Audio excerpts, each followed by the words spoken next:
Good afternoon and welcome to Races for the start of this 8th series contest between Gladiola, Super Blend Gladiola, and they'll be up against Wonders, a match of great importance, tremendous importance to both teams, with Gladiola at the top of the standings on 85 points, closely followed by Empire on 80. I'll give you the full standings in a minute, but to understand the significance of this match for Wonders, they are at the other end of the standings on 58 points, and behind them only Windward on 56, and of course the BCA Youth on 35. But the BCA Youth, they cannot be relegated, so the relegation battle at this point in time seems to be between Wonders on 58 and Windward on 56. So the importance to the respective clubs pretty much even, in that Gladiola will be looking to pull ahead of the Empire side and Spartan closely following behind them, whereas the Wonders team will want to separate themselves in the right direction from Windward. So the full point standings as we go into this 8th series, the penultimate series, Gladiola at the top of the standings on 85 points, followed by Empire on 80. Spartan just one behind on 79, UWI 72, Wildy 70, YMPC 66, and I might add Wildy, the current champions, on 70, YMPC 66, Pickwick 64, and then the two teams fighting that relegation battle, Wonders 58, Windward 56, and then at the bottom BCA Youth 35, but of course they said they cannot be relegated. And while Wonders and Windward are the ones most under threat or under pressure right now in terms of relegation, Pickwick really shouldn't be counting themselves completely safe, because they are just ahead on 64 points, and then ahead of them by MPC 66. But I think really and truly Wonders and Windward, the clubs that have most to worry about. I've been joined by Philo Wallace, and Philo, I know that you had a chat a bit earlier with Temna Imlak, and let's hear what he had to say. Good afternoon and welcome to Rice's, the home of Super Blend Gladiola. We're here at this ground at Rice's for the 8th series of elite matches in the BCA Cricket Competition 2026. At the moment there's no cricket, but to my right is a very popular West Indies cricketer. He's here to represent Wanderers. He's come over from Guyana, no other than Tevin Imla, obviously the captain of the Guyana franchise. Tevin, good afternoon and welcome to Rice's. Obviously, my first question to you: how are you enjoying Barbados? Good afternoon, madam. Yeah, it's been good. The guys at Wanderers has been welcoming. Beaches, some golf. It's been really good. But this is like a second coming to you. How have you found it so far? I mean, it's been good. The cricket is really it's competitive, more competitive than Guyana for sure. So yeah, it's been good. Good cricket. The weather's around again. I'm running from the weather, and it's here with me in Barbados again. So yeah, hopefully we get some cricket today. Yeah, obviously last week against Fusion Boutique Spartan, you got 100 at Friendship. Can you talk us through that innings and that game? Obviously, you played with Craig Braffett, the captain of the Barbados franchise and the former West Indies opening batter and captain. How was that experience? Yeah, it was really good. Craig is obviously a solid figure for us. In any team he plays, he's an important member of the Wanderers team. So it was good to bat with him in club cricket. I've been in teams with him, but I've actually never batted with him. So that was a good experience.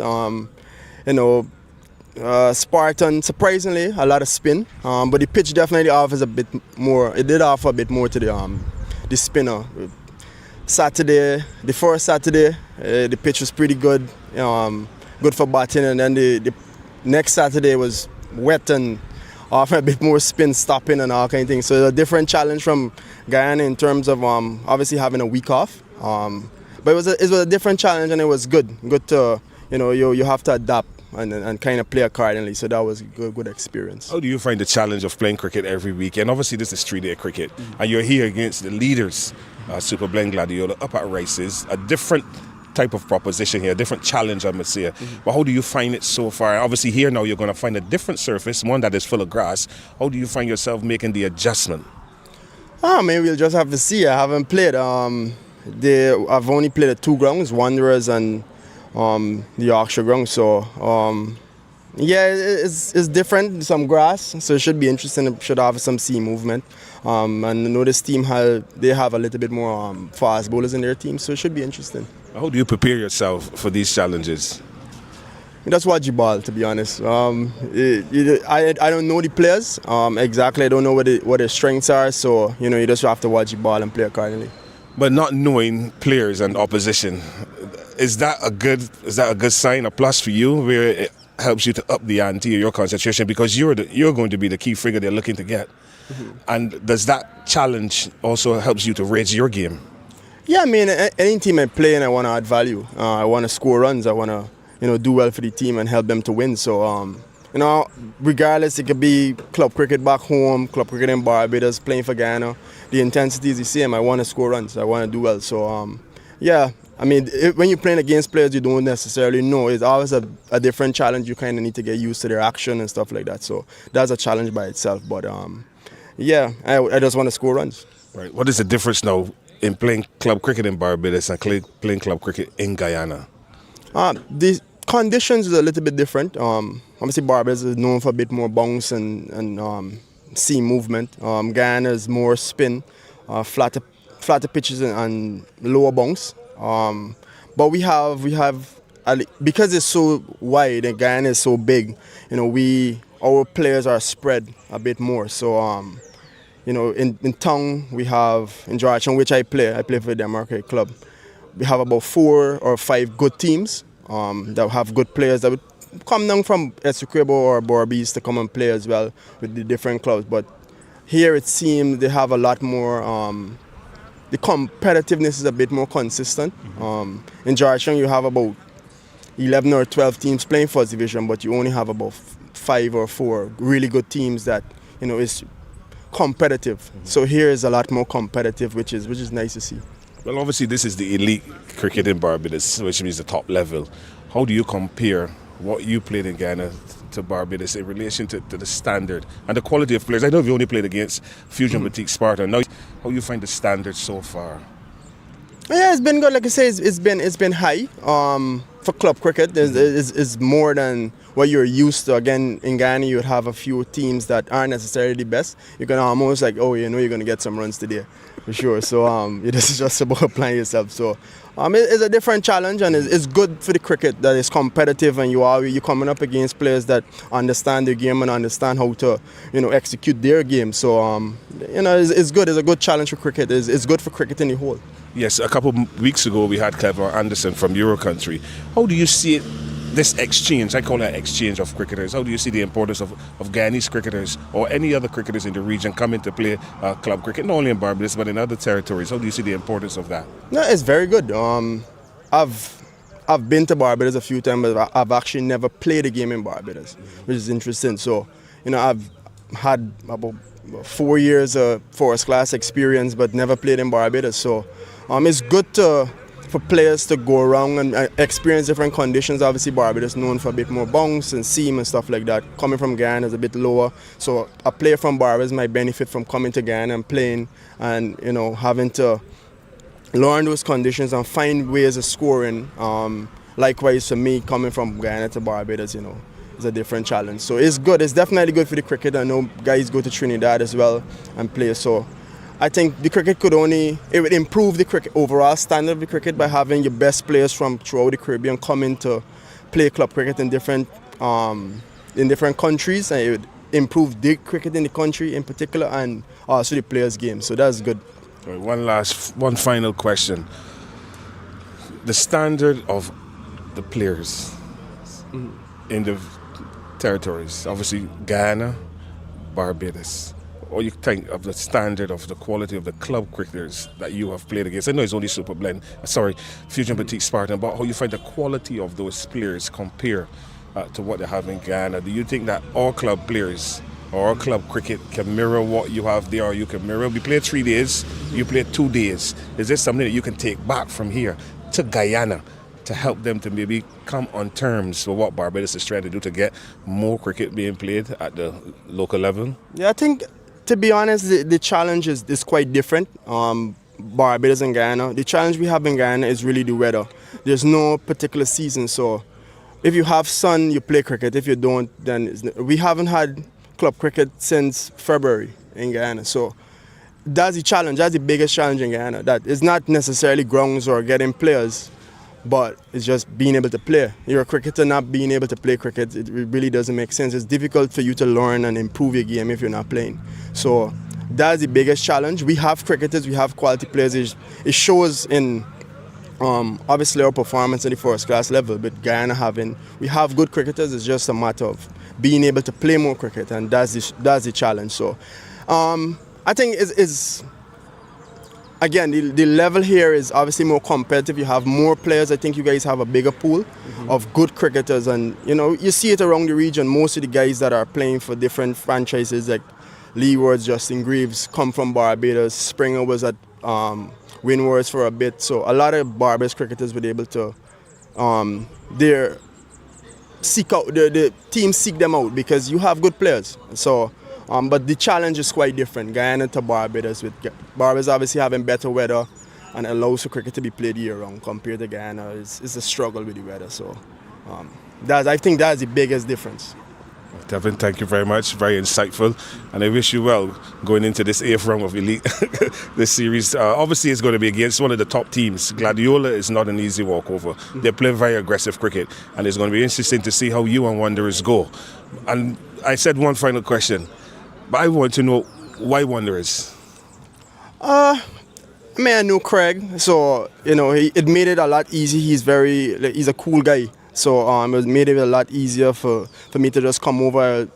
I spoke to him before because I've been trying to come to Barbados for a while.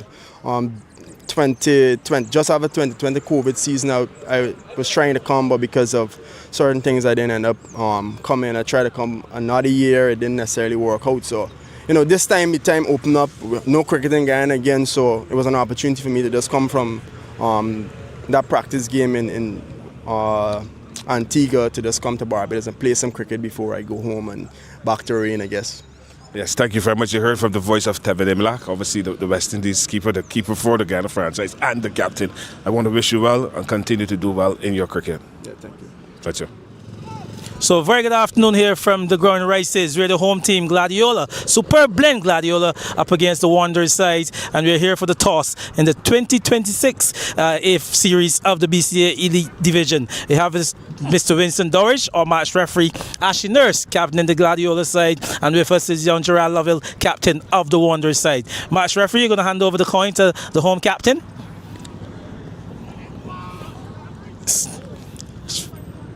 Fish is the call. It's a fish. So, Wanderers have won the toss. Gerard Lovell, your decision? We're going to have a ball first. Quite a bit of grass on the wicket, overcast conditions. Lost a lot of play this morning, so this afternoon. So, hoping to get some points this evening. Yeah, we move from there.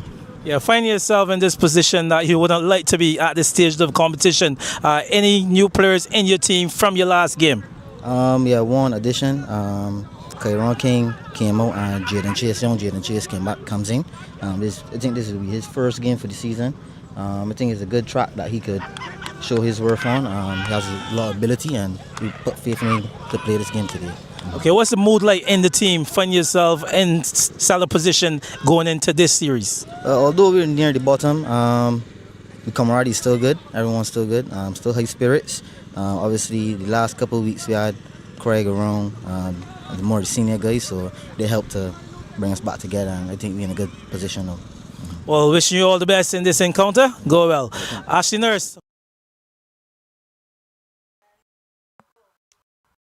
So the action is about to begin, and the Wanderers side winning the toss and opting to field. We're gonna have the attack started here at the pavilion end, and we're off and running. Philo Wallace with the first delivery, swung away down towards the fine leg position. They're coming back for two, and let's see if the umpire has anything to say about it. And obviously there was bat onto that. In fact, no, the signal of leg by, as I initially suspected, coming from umpire Calendar.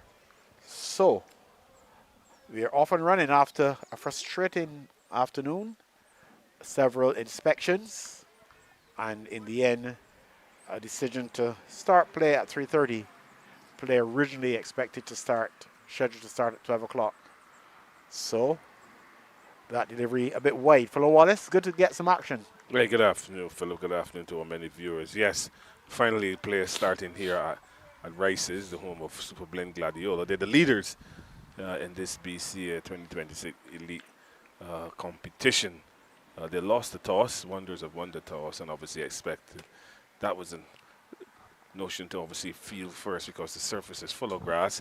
As we see young Niles bowling a short ball, and Rashad Whirl just pulled it down behind square. He's using the bat that he pulled from Ashley Nurse's gear bag. And Ashley was sitting there earlier today. He told us it is a good bat. And it's going to be important to see how young Whirl uses it to great effect. But very overcast conditions. Outfield, obviously wet because of overnight rain and early morning showers as well. But I think the ground staff here, the players have done a wonderful job to get players started, and the umpires as well.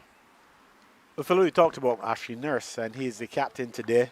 Matthew Jones, of course, the captain for this season, but he is injured. And Ashley Nurse has taken over the captaincy. But obviously Gladiola, Super Blend Gladiola, they're the ones that are leading at the moment. And they will have to set the tone, Philip, for how they're going to approach this 8th series.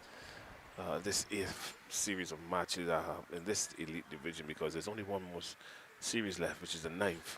So it's important that they try to salvage as many points as possible in this game in order to set up themselves for the final round.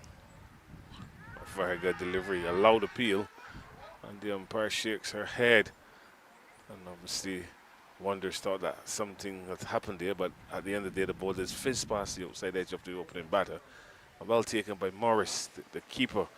Normally we wouldn't see Morris keeping, but he is doing the job. And we'll see how capable and competent it is. But a good carry there from that delivery from the bowler, ball from Niles, just carrying quite nicely through to the keeper. As I said, the pitch is very hard, full of grass, because when you came out earlier this morning, you want to know which pitch they're playing on. I told you it's the one full of grass, and then you asked it. So yes, the surface is full of grass. I had to compliment the groundsman, who's from the National Sports Council, and I asked him what is the secret to getting grass throughout the length of the pitch. The grass is even, the pitch is evenly covered with grass, which means that it's good growth and obviously good management as well from the groundsman here. Well, did he share the secret with you? No, he just said that he waters the pitch and makes sure that everything is in place when he prepares the pitch. But it's quite amazing that we've been to several grounds around Barbados with this elite cricket, and the complaint is that we can't get grass grow, we can't get grass grow. But now you're here at Rice's, and there is grass on the surface, and there's another pitch to the western side of the one they're playing on that they're also looking to get out as well, to make it a second grass pitch. So they're going to have 2 pitches full of grass here. And the pitch to the east will be obviously the one they said they want to use it for the white ball stuff. It's going to see Jaden Chase is going to pick it, share the new ball. He's coming in from the southern end. And that's played with a fair degree of confidence. I don't think they got the timing as you really wanted, but will get a couple of runs nevertheless. That conversation you mentioned earlier, when you talked about the grass on the pitch and so on, I was kind of surprised at your level of excitement, given that you were not an opening bowler, but an opening batsman. Yeah, because at the end of the day, you want a challenge. You want to see the opening batters being challenged. And you can have a lot of grass on the surface, but if the bowlers don't get the ball in the right area, it's still going to be, pies. So the bowlers need to still focus on hitting good lines, good lengths, and if there's any movement, allow the ball to move. As we saw that first delivery from Chase, still standing up in the wicket again, smash through mid wicket. Not a lot of timing on it, but he actually came back for 2 well. Another ball that was wide of the off stump. So the bowlers themselves have to bowl the ball in the areas in order to trouble the opening batter. And as an opening batter, a former opening batter, you want a challenge. You just don't want to be batting on a flat pitch, just sticking your left foot as if you're right-handed batting into the bowler's face.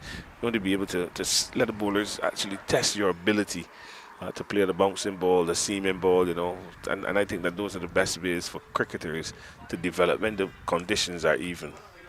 Some current modern day opening batsmen say to you, fellow, speak for yourself. I'm speaking for myself. The modern day players, they have their own techniques and old beliefs and how they go about their cricket, and they will have to work out how they're going to play on each individual day and their different formats as well. Just play in different conditions, different balls. As Mr. Johnson walks past us, he sells sweet bread all over Barbados. But I'm not too much on sugar. As you're growing up, you take less sugar, Philip. Well, yes, you tend to be more conscious of such things. Jaden Chase sharing the new ball here with Jordan Niles. Pretty lengthy run he has, and about to bowl to the left-handed Worrell.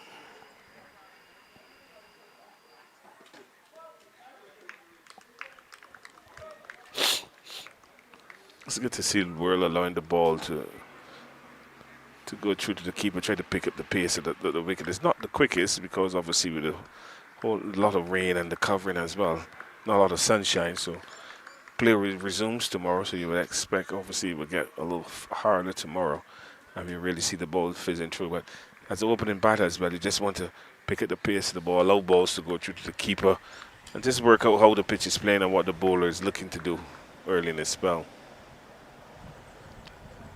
So Chase to continue.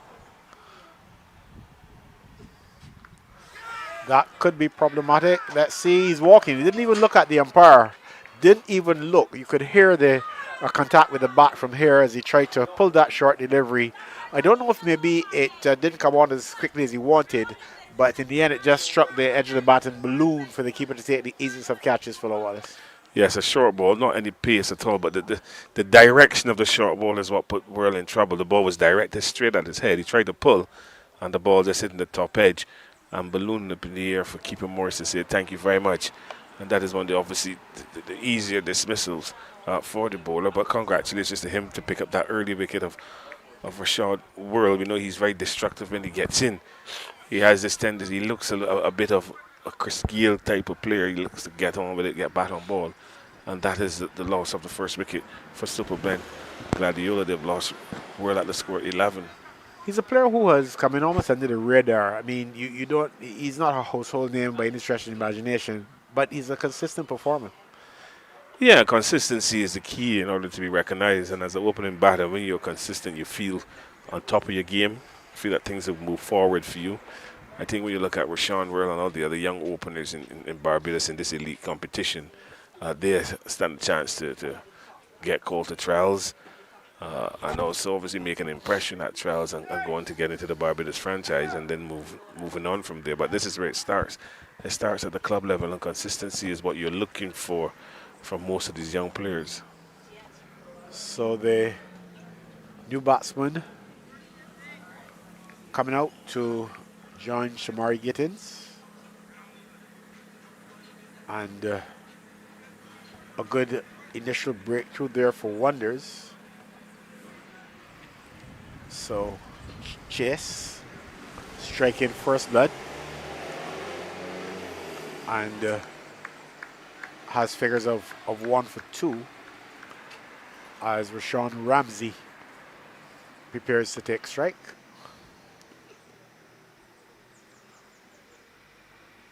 And the end of a successful over for Chase. So a good start for Wonders. As we pointed out, they did badly need the points in that bottom of the table clash with the Windward team. Windward wouldn't get any action today, neither Empire. So both these teams, with their various objectives, Wonders trying to pull themselves out of the relegation zone, and Gladiola trying to open the gap at the top. Both privileged and lucky that those who are threatening them are not getting any action today. Yeah, and I think one of the secrets to Super Blend Gladiola getting cricket today is that they covered their run-ups. And that is important. And obviously they cut one of the older covers in half, and they used the two halves at the southern and the northern end in order to give themselves a better opportunity to play. And I think that if the run-ups were not covered, no player would have played here.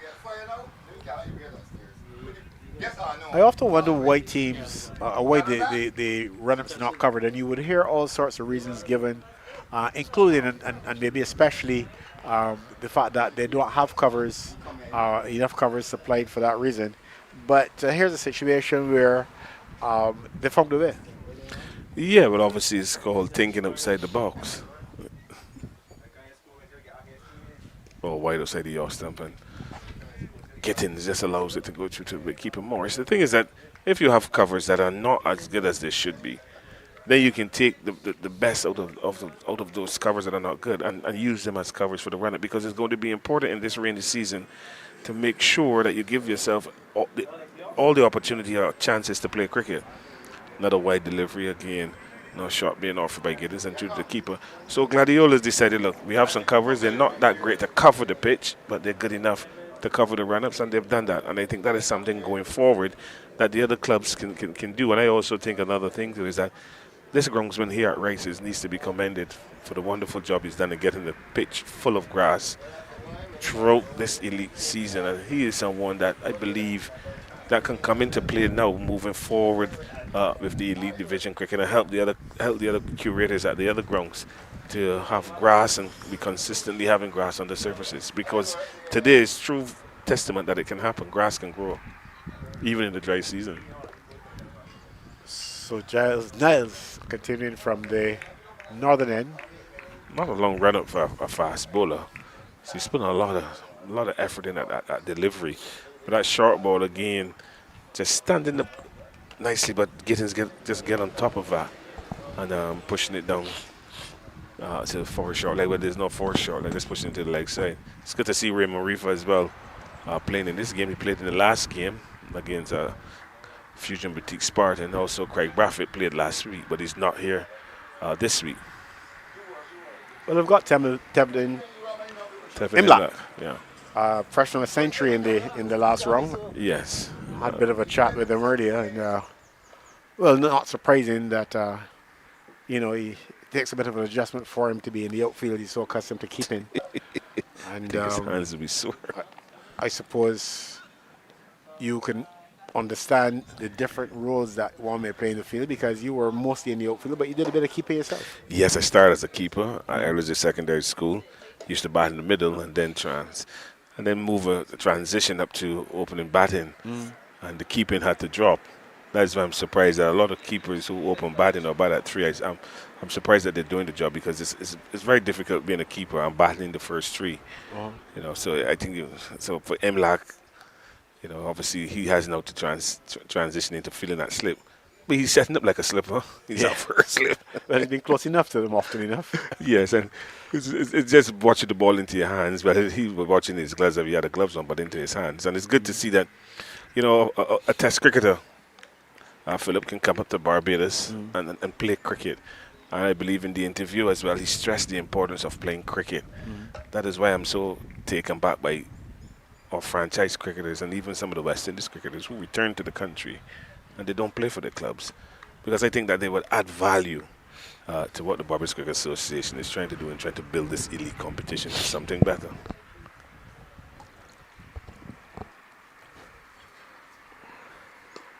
So very watchful indeed is Ramsey and Giddens, recognizing the need to build a partnership here after the loss of, you could almost call him the form player, Rashawn Worrell. But these two have contributed as well during the course of the season, so I'm sure there'll be no panic buttons pressed at this point in time for Gladiola. No, the pitch is going to take a bit of time to get adjusted to, and obviously the pace and the bounce. The light is still very gloomy. You would expect a bit of swing. There's a nice breeze coming down from the eastern side. But when you look at the way Ramsey sets up, you can see he has good technique, good defense so far. And he knows when to leave it alone, as he did on that occasion, through to Morris. Yes, a fuller delivery, carried nicely to the keeper. I find that when the ball is banging short, because the pitch is not as hard as it should be, the ball is just standing up, and that is what ran Rashawn Worrell into trouble, pulling at the short ball with no pace. But you see that ball full length, and the batter just allowed it to go through to the keeper. So I would believe that the side to error on here is the fuller side. So Gladiola, a team that has played some good cricket over the past several seasons, but seems sometimes to keep their best cricket for the white ball version. This year, threatening to go red ball. Yeah, Gladiola, a team that when you get a team that actually nursing a guy who accustomed winning, that is what you're going to have. You have also Miguel Cummins as well, who is up here. You have Javante De Pisa, Isian Rashawn Worrell. So they have players that are accustomed to winning and doing well. They have a green Randy Thomas. And they got Matthew Jones, but he's not here. He's the captain, but he's also winner, moving from Carlton. So they've put together a nice winning unit. And Norman Puckering, I see, is the head coach as well. So if those kind of people are wrong with club, you would expect them to play this kind of aggressive type of cricket, looking to win. Ball is just driven up on the offside, no power and no run. And then once before they had Martin Nurse, who used to play here as well, and he used to give it a good thump. So they've transitioned quite nicely, but continue to keep the winning ways. And you're talking about Norman Puckering, of course, the former representative for police. I don't know if you came up against him or if he was too far ahead of your time. No, I played a few games against Norman. Yeah. Very and in those early days, tough competitor. The police team was very aggressive, very competitive as well. Yeah. Did a bit of keeping as well. Yeah. Keeper batsman for police. A ball. So these two shaping up quite nicely, not looking to be in any hurry. A no ball called by the umpire too. Umpire Kareem Tate standing at that southern end. The outstretched arm signaling no ball. Yes, and we're seeing more ladies as well involved in the umpiring. We have women in the scoring, women managing the teams. So it's a good blend, a good mixture. Seeing the elite division having women as well as umpires. But what I like about Chase is that he's adjusted his length, and he's coming a lot fuller and hustling the batter with that kind of pace. So it's good to see the adjustment being made. Or just clipping to the leg side by Ramsey. A nice looking shot, but Raymond Reefer is feeling that wideish mid-on, so no run resulting. So a relatively good over there from Chase. He's bowled 2 overs. He's picked up 1 wicket. He's gone for 3 runs. And at the end of 4, Super Blend Gladiola there, they're 12 for 1. And the 2 batters in the middle, Philip, they have the same body structure, same height. One is wearing a red helmet, one is wearing a green. But if you look at them, Gittins and Ramsey, they carry the same body structure. Yes, when they're actually not batting, were it not for the 2 helmets, for the contrasting helmets, you could very well mistake one for the other. If anything, maybe Gittins a bit lighter in complexion, just a bit. And of course, there's that red helmet. A ball. Both left-handed. Yes, once upon a time we would have been hearing, 2 left-handers should open the bat, and you want the left-hand, right-hand combination. You go for that? No. I think if you're good enough, you can open batting as 2 right-handers or 2 left-handers. England at the moment, they have 2 left-handers, Duckett and Gear. So no longer we are hearing this thing about left-hand, right-hand combination. Well, I'm surprised to hear that when I hear it from West Indians, I'm surprised because, I don't know, maybe I've been around longer than I realized, but we only have to go back as far as Greenwich and Haynes. Thank you. You had full stop. No full stop. Full stop. None whatsoever. And they were playing for eons. So I don't know where we Shot. deal with these strange things. As this delivery is threatening the boundary, but it's going to stop before it gets there. They don't feel obviously not quick, and no difficulty in the fielder's level and Matthews between them being able to pull that back. It's a beautiful shot there from Gittins. Not looking to overhit the ball, just pushing the ball just past the right hand of Captain Lovell for Wanderers, and Ray Matthews running from mid-off, collecting the ball just inside the boundary, but good enough to come back for 2. But the way in which he played the shot, no, it's effortless. You wonder sometimes, at least I wonder, if the modern day players just woke up, some of them, and started playing cricket and never watched it, because when you see bowlers of the quality of Shane Warm, you tell me a little, and you could even come down further. We can go back to way back and David Holford, Tony Howard. You can come Padmore. You can come go right through both locally and regionally and also internationally. And you find bowlers, spin bowlers, who will bowl at anyone.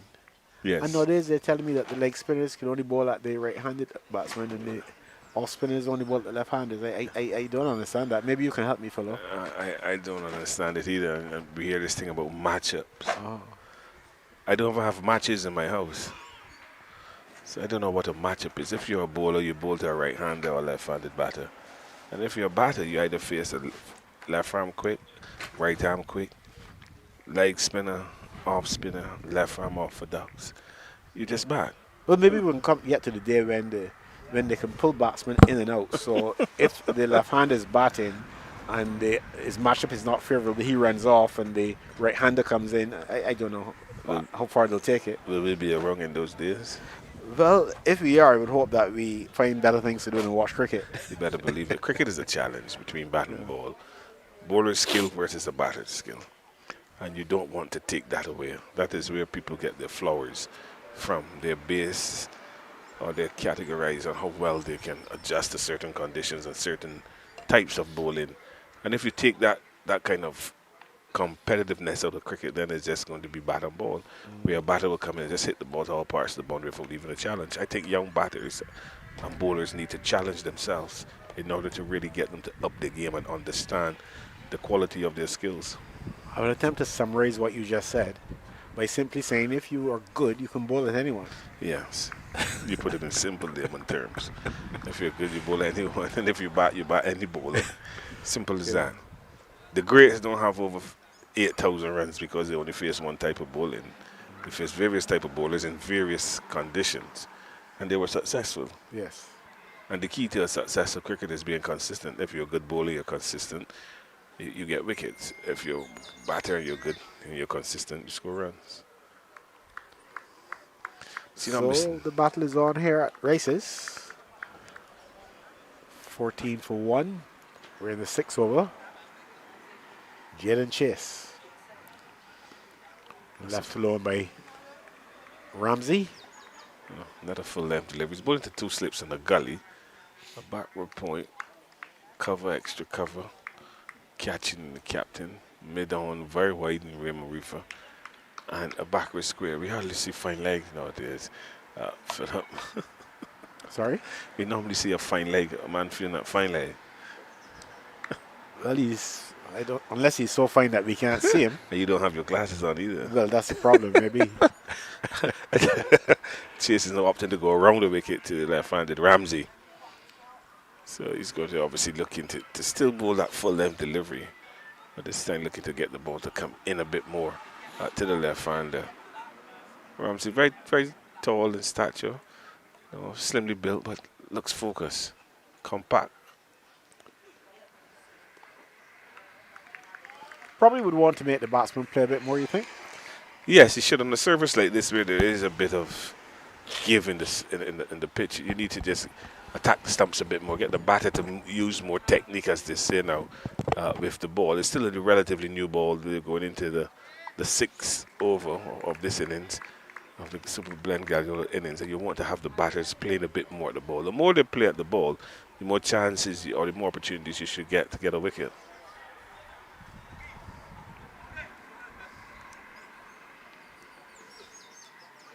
Again, allowed the luxury of leaving that delivery alone. So Chase will probably want to be a bit wiser in how he utilizes his energy and probably force the batsman to play just a bit more.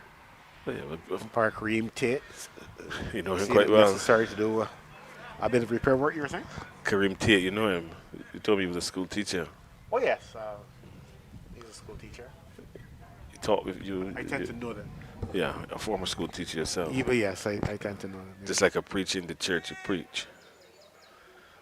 And as a teacher in the school, you teach. Right.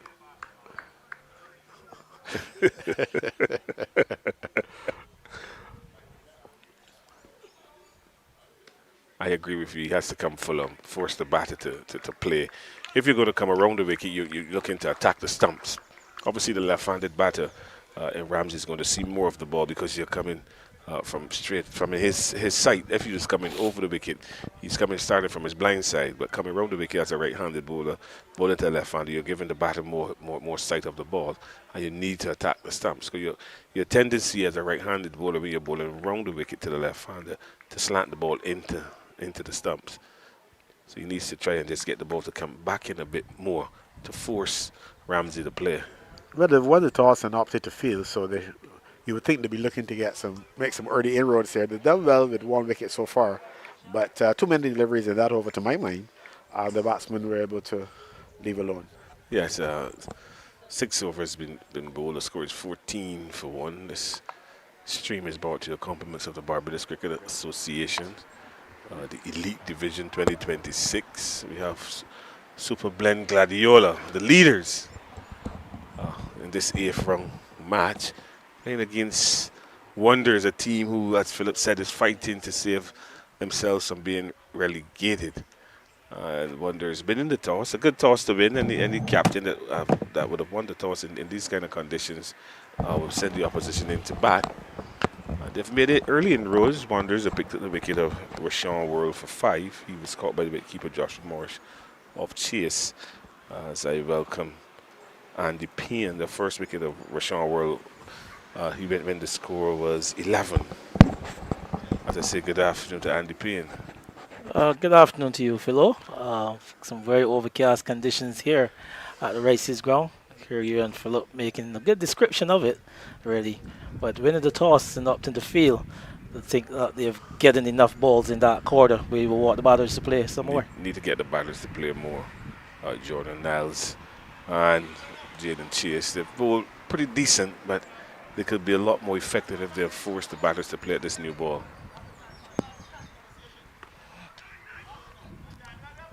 And you know, once upon a time in these conditions, you had a back pad.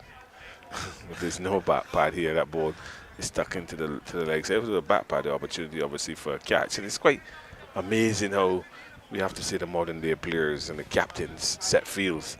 Yeah, to me, they set very defensive fields, but still looking for wickets. Yeah, you speak about the tactics of the team, especially like you said, winning the toss, inserting the opposition to bat. You would think that you would go as much on the offensive as you would think. But like you said, with focal for a short leg in these type of conditions, Philo, what's the mode of dismissal? God, that slip. That's all I can say, because you have Niles operating around the wicket to the left hand. He started around the wicket. And obviously, most of the balls will be slanted into the left-handed batter. There isn't even a leg, gully, or anything, because a lot of short balls are going down there. So he's just bowling to orthodox. 2 slips, gully, point, extra cover. And then there's a cover, extra cover. The extra cover is catching a Raymond Reefer. Ray Matthews is pretty deep shot, a wide mid-off or mid-on. And that's it, on a long leg. Again, we're seeing the batter of Ramsey just allowing the ball to go through to the keeper. So you have to attack the stumps. If you have a field like this, you want to get the batter to come forward and look to threaten that outside edge. You even misjudge the length and a spooner catch it into the offside of the ring. But if you're going to bowl that wide off stump, you're just wasting your energy. And these conditions are quite ideal for seam bowling. You rightfully call it, Philo, but then you wonder if because of this set field, you've got some 7 men outside the off stump, probably asking the bowler to really bowl a bit too wide as opposed to coming a bit tighter and trying, like you said, getting from around the wicket, just getting that ball into the body of the left-hander. Yeah, you can take one of the men from the offside and put him into the leg side and ask the bowler to attack the stumps. Again, because the batter, to me, Ramsey has good judgment. He's leaving a lot of balls on length. And he's also, when he leaves the ball, he's actually looking to advance himself down the pitch to Niles. So what Niles have to do is just talk to the captain and come a little straighter with his line of length. And then we see a different kettle of fish. Here he is, Philo. Again. Yeah, another over comes in. I can tell you, Ramsey, he's now batted some 19 deliveries yet to get off the mark, and probably 16 of those 19 deliveries were leave alone. 17. he's left a lot of deliveries, good length deliveries as well, good judgment.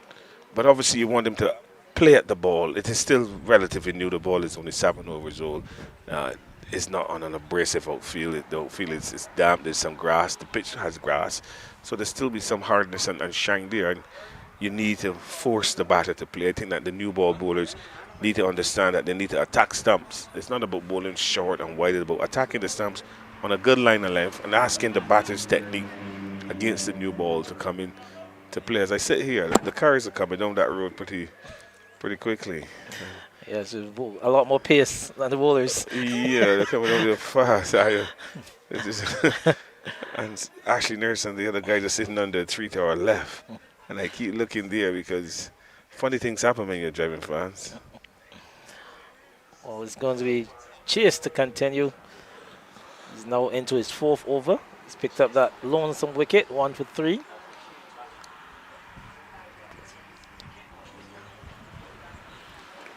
Here's his delivery. This time for much more into the pitch and more better directed. And as he rightfully said, going into that square leg position. Yeah, because he's coming around the wicket, Chase, the ball to the left-handed batter. Both batters are left-handers. So most of the balls will be slanted in. And if the batter is not presenting a full back face, more likely than not, the ball is going to take the inside edge and come into the leg side. You want to give yourself an opportunity to get a wicket. I think Wonders have won the toss, inserted Super Blend Gladiola to bat. They'll be looking for wickets, not looking for containment. This is day one. You want to take wickets to try and push Super Blend Gladiola to the back foot. Here's the Chase again on this occasion. Again, wide outside the Austin. This time, Gittins, the man who's not forced to play a shot. But again, like I said, winning the toss in these type of conditions, you want to get as many deliveries into that cordon, really, asking the batters to play. You got to take all the advantage of everything that was given to you today. Yeah, but the ball is only new once. Because after the first delivery, it's not new anymore. But you still want to utilize it properly. So my downside here is that the Wonders opening bowlers have not forced the Super Blend Gladiola batters to play the new ball often enough. Shot. Gittins, fluent drive up to Matthews at mid-off, no run. But when you look at the Wanderers side and you speak about the bowling, the new ball, this game without Kyron King, who's one of the faster men in the cricket. He's generally entrusted to open the new ball. He's seeing Chase for the first time, a new player. And again, there's no McAllister either. There's no McAllister. Yeah. So probably two of the more experienced new ball bowlers are absent. Yes, and that will be a concern for Wonders. I know Coach Ricky Clark has been there for a very long time. Well, bowl, you see if they had a bat pad, it was dolly catch. But they'll say that we're from the old school and we play cricket different. But on this type of surface where there's a bit in it, once the ball is on the length to the left-hander, more often than not it's going to go into the legs, and that could have been a catch taken by 4 short leg. Of course. But again, 4 short leg is a position where a fielder has to be comfortable with. We have 2 relatively new bowlers, and maybe the captain is saying they might not have the control that he is looking for, so he's a bit more relaxed in his field. But you need to take wickets. Because Wonders need to get points out of this game in order to get themselves out of that relegation zone. Yeah. And there's no fine leg. So again, just tactics that are bewildering to us, Philo. Like you said, you want to think that this is really where you want to get your wickets on this type of surface. And then again, you mentioned that probably a lot of players not accustomed to playing on this type of surfaces and don't understand the behavior of the pitches. Yeah, a pitch in Barbados with grass on it and not weed will obviously be a concern for the batters. First of all, they're going to look and say, oh, this pitch is going to play this and that, rather than actually getting onto the surface. The surface is not the quickest because of the conditions, but there's consistency and bounce. There's a bit of movement there, yes, which I think is important. So players need to adjust. But this type of surface also brings in technique. There's a challenge to the batter's technique. There's also a challenge to the bowlers as well. Because if you don't bowl well, you can be carted all around the field. So this is a challenge for the batters in order to get accustomed to conditions like this and make hay while the sun shines. It's a better defensive shot, full back face presented onto the ball coming in. Ray for that wide mid on. This fields it no run.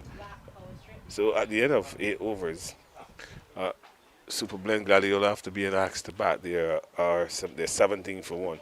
So what the Wanderers bowlers should be doing is asking more questions from the Wanderers bowlers about technique.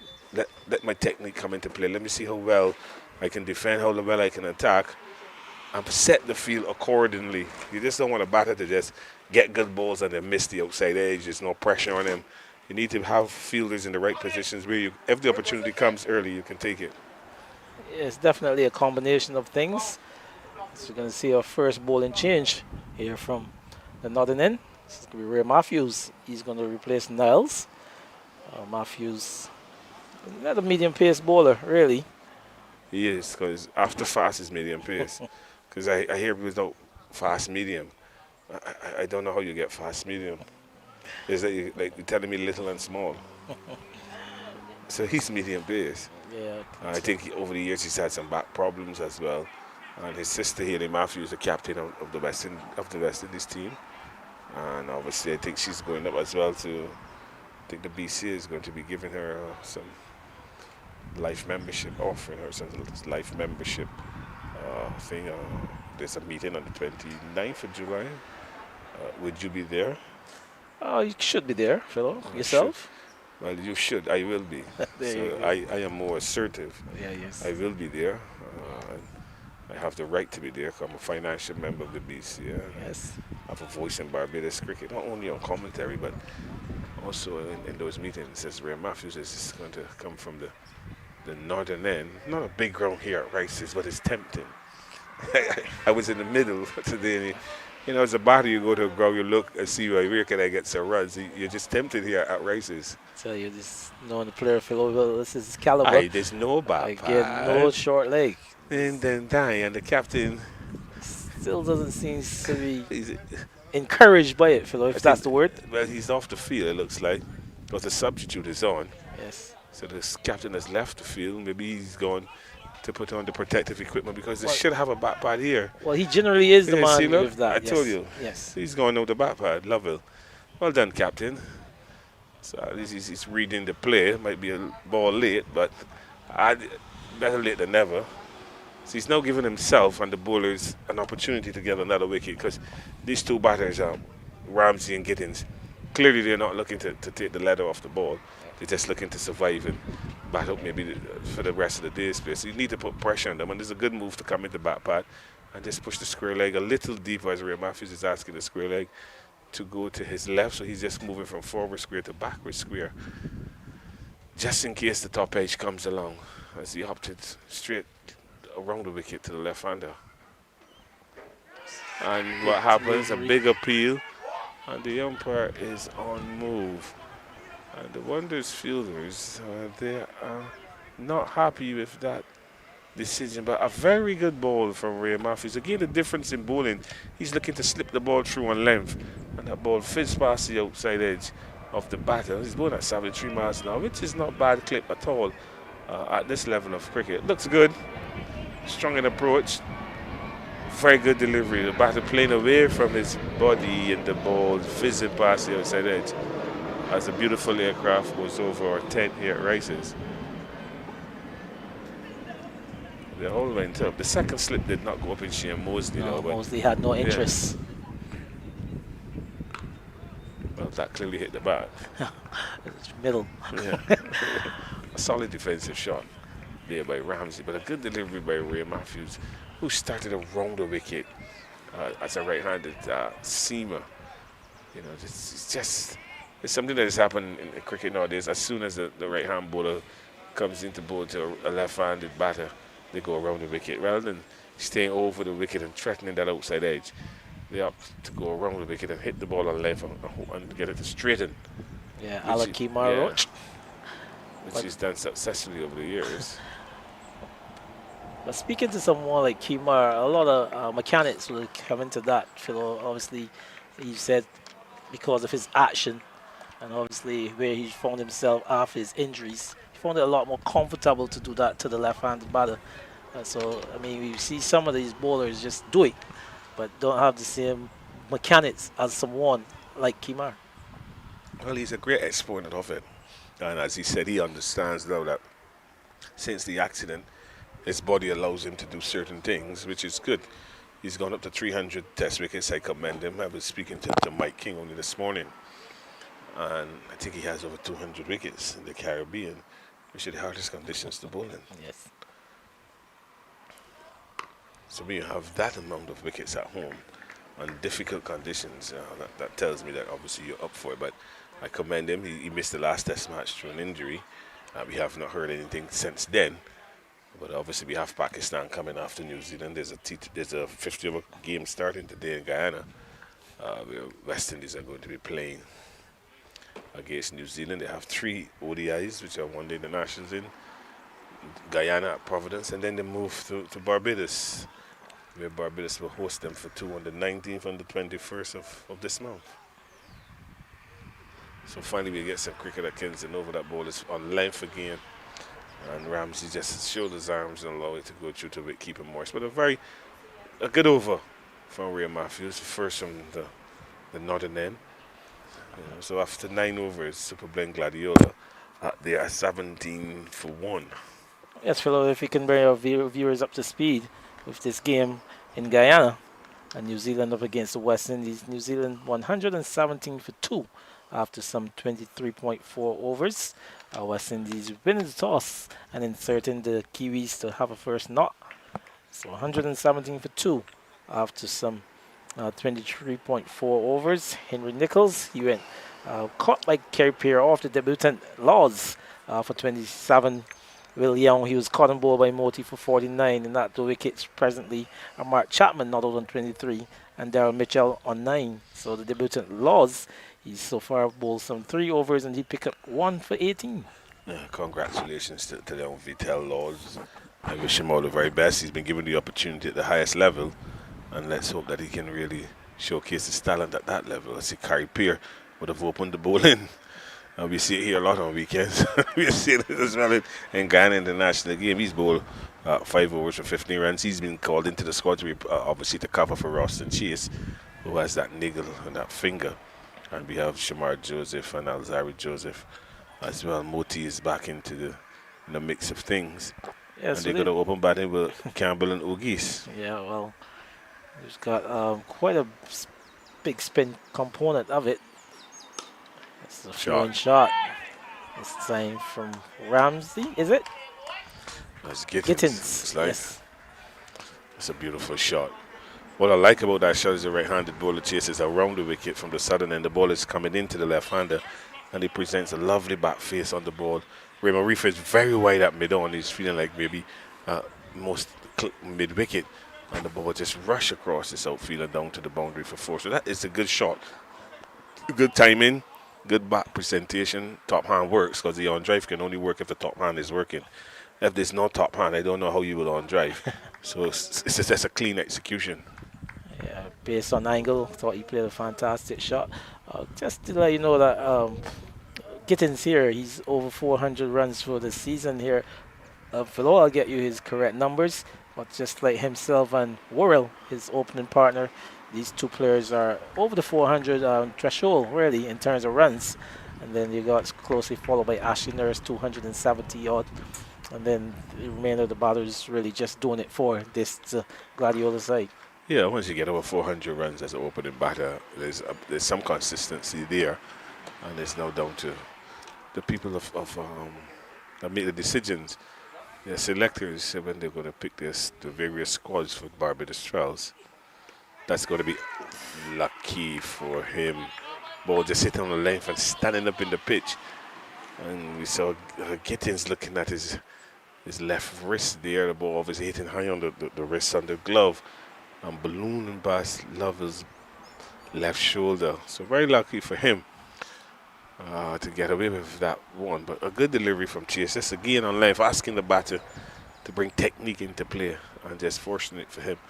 It loaded the man at Sydney Midon, but obviously when you look at Gittins over 400 runs, you have to commend him. It's now down to the people who make the decisions what they're going to do with these young men, because we're not certain if CWI is going to have a Super 50 competition late in the year, but you still have to keep these cricketers in readiness. There's only one more series left in this red ball competition.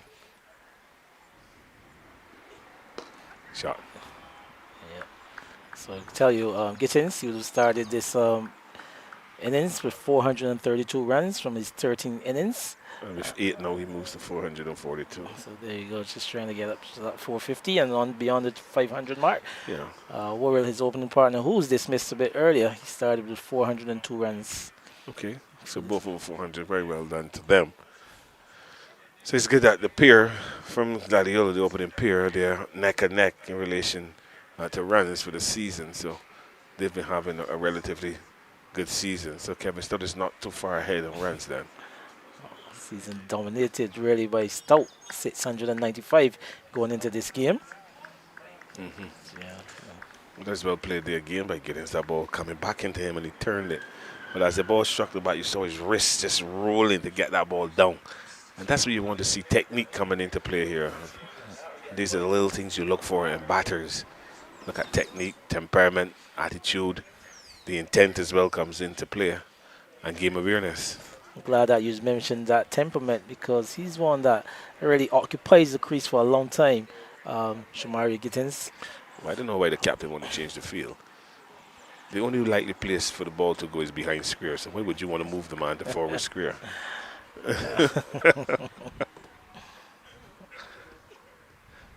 ball whistled down the leg side. The Morris plays tip ball cricket. Ball just fits through the legs. I like the carry. Keeper catching it up by his chest and still going up.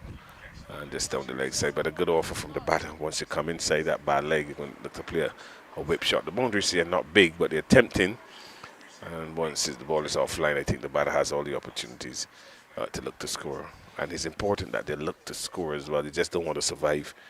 When you're batting, you want to get bat on ball, you want to score. Scoring runs is important for a batter. Then it goes into the team. Yep. And just remember to our viewers that this coverage is brought to you compliments of the Barbados Cricket Association. Live stream, you can follow us on the Barbados Cricket Association channel on YouTube, Bell Imagery. It's going to be Matthews to continue. Good old Gary Bell. It's nice to see him around. He does a lot of miles, actually. He was down in, down by, what's the club? Wildy? Dash Valley, Wildy. Because you're still thinking Wildy is in Wildy, but Wildy actually is in Dash Valley. But there isn't anything fast in Dash Valley. A bowl. I think Matthews came in and bowled a decent line and length. He likes cricket. He understands cricket, Ray. I had him at Harrison College when I was player coach there, and he has a good understanding of cricket. People underestimate his cricketing ability, but he's been around for a long time. He had his injuries with his back. He was about Pickwick. He followed his father, Michael. His sister Haley plays a Pickwick, but he decided he's going to come down the hill, and he's at Wanderers, and he's been a good servant for Wanderers cricket. He's improved in every game that I saw him in. Another good delivery here. We see Ramsey just try to advance to him. Yeah. Ramsey's still yet to get off the mark. Yeah, because they're bowling a soft ball because Ramsey's batted 27 balls without scoring. So clearly the scoring is being done by one man, that is Gittins. So Ramsey's very entrenched here, just looking to block, where Matthew's showing a bit of aggression. Ramsey again showing good judgment, just allowing the ball to go through to the keeper on length, who then threatened to throw the stumps down, but that was all cosmetic. Time he's down the leg side. Take him. But Phil, I'll take it. We just seeing a picture of this pitch. You're telling our viewers about it. And just have a look at the surface. You can see the greenery all down the middle. It's not paint. Well, you can see the white paint on the outside. Yeah, it's not green paint, though. It is all grass. So, and I want to tip my hat to the groundsman. He said he works for the National Sports Council, and he's not going to speak unless he gets clearance from the National Sports Council. His name is Philip Barrow. Well, he's a P. He's done a fantastic job here today. I like what I'm seeing on the surface. It's just a pity that the sun is not out for bowlers to really express themselves. But you can see there is something there. The green grass means there's life. If the grass was brown, it would be dead. So there is live grass there, and I believe that once the surface firms up, you will get that kissing kind of effect. Yeah, lovely surface. Like it's throughout, Philo. Yes, it's consistent green grass. The green grass is evenly spread So clearly he understands how to keep a pitch with grass alive, and there's consistent growth. The color, you can see the color is consistent as well throughout the surface. So it's a very good job done to him. And as he continues, obviously he's looking to also get the square down to the right of us on the screen. He's also trying to get that out as well to play cricket on.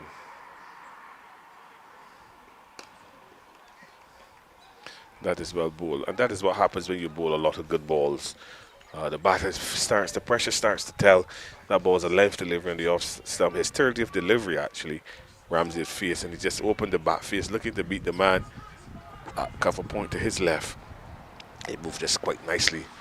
To his right, moved quite nicely to his right and prevent any chance of a single. So Raymond Reefer looking to flex his, warm up his shoulders. You know, they play cricket in black socks. Once upon a time, cricket socks used to be grey. Grey? Or white. White. Yeah, that's why I like Wimbledon. You can only play in white. Yeah, just white. Yeah, you see a man in white pants. Yeah, white pants and black socks. It tickles you pink, which is my favorite color. As we see now, slight adjustment as Jonathan Drakes moves to his left at gully. And then asking Ray Matthews to come back on that same line and length. Ball well played. Well, at least one thing about Matthews, he's asking the batter to have a shot at him, have a player at him. So he's really come on in his 2 overs and he's picked a good length, good line, and asked some questions of young Rashawn Ramsey, who's yet to get off the mark. Batted some 31 deliveries, some 11 overs completed, winning the toss and inserting the home side to bat the superb Blaine Gladiola. They're 20 for 1 after 11 for them. Ray Matthews bowled 2 overs from the northern end and not a run. He's bowled 2 maidens, and he's bowled some very good deliveries in there as well. Some not clear ones that went on the leg side, but some good deliveries that beat the batters, and obviously forced them to make errors in judgment, but not picking up wickets. And that is what Wonders will want from the seamers. They would like to pick up more wickets. At 20 without loss after 11 overs looks good, but if you look at these conditions, you would expect the bowlers to be a bit more effective. Yes, as you mentioned, Raymond Reefer. Yes. Warming up a bit earlier. Here he's now going to be entrusted from the southern end. Left-hander. It's good to see him back. Yep. He was away for some time. Yep. But committed fully to Wanderers cricket. He's come back and he's slotting himself into the Elite Division, and now looking to bowl from the southern end. And we've made mention of this Wanderers side. Phil obviously said that they were minus Kyron King, who's played majority of the season, and also Jerry McAllister, Barbados Pride fast bowler. Craig Bradford, he's also missing. Like I said, Wanderers find themselves in a bit of spot of bother really at this term of the tournament in the tables. They're just one position above the youth, and you remember the youth there are exempt from demotion. So in Beijing parlance, Wanderers is facing demotion. So they need to get out of that. They're second last actually, so they need to get up in the table by getting some points here.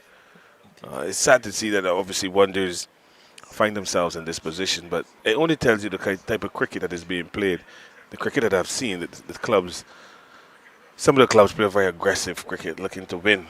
Where you have some clubs that just look to maximize points and feel happy just gaining points rather than winning matches. And I think that winning matches, to me, should be the priority when you're playing this competition, this elite competition here.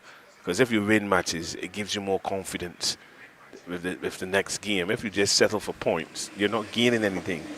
You don't know the strength or the weaknesses of your players. And I find that's where Wanderers, even Pickwick to a lesser extent, find themselves in bunch up in that demotion pack, because they don't push themselves to get the maximum points to win games. They settle for bowling and batting points and shut the game off. A bowl. And if you look at the teams that 1, 2, 3, 4, they've won a lot of games. They're winning teams. Winning. So that is the difference, and that is something that has to change in the clubs going forward. You need to win matches in order to give yourself a chance not to be demoted, and also give yourself a chance to look to win the competition. A good delivery there from Raymond Reefer. Full length, And the batter, Gittins, just very watchful, plays it down in front of him. He's one of those players who really spends time in the middle. Like I said, his temperament is very good. Shamari Gittins. If you look at the composition of the team that the Wanderers have put out here, Gerard Lovell, the captain, Joshua Morris, Jordan Niles, who we've seen open up the ball, and Shane Mosley, very experienced, Emilian, and Jaden Chase. Jaden Chase, who's pretty much new into it. You mentioned Ray Matthews, Jonathan Drates, pride batter as well, Reefer. And then you have Xavier Springer and the West Indies test keeper in Tevin Imlat. So on paper, it looks a good team. It's minus just the experienced bowlers that was really well pulled through. There's no Ian Boyce in this game as well. Yeah. And he's one of those very good all-rounders, bat and bowl. So, I mean, even at this stage of the table, they're missing some key players. Yeah, and that would hamper them. Obviously, they would have come into this game hoping that some of those key players would be available. They're not available for one reason or another.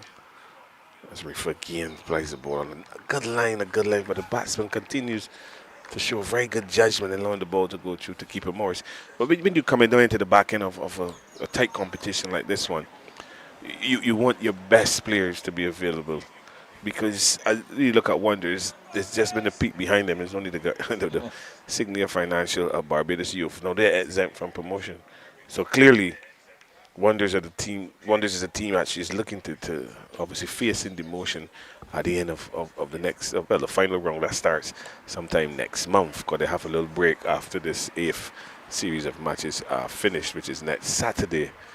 So the Wonders have a lot of catching up to do, and they need to do it in this game. They need to come out of this game with some points. They need to look for more wickets. After 12 overs, Super Blend, Gladiola, their 20th loss.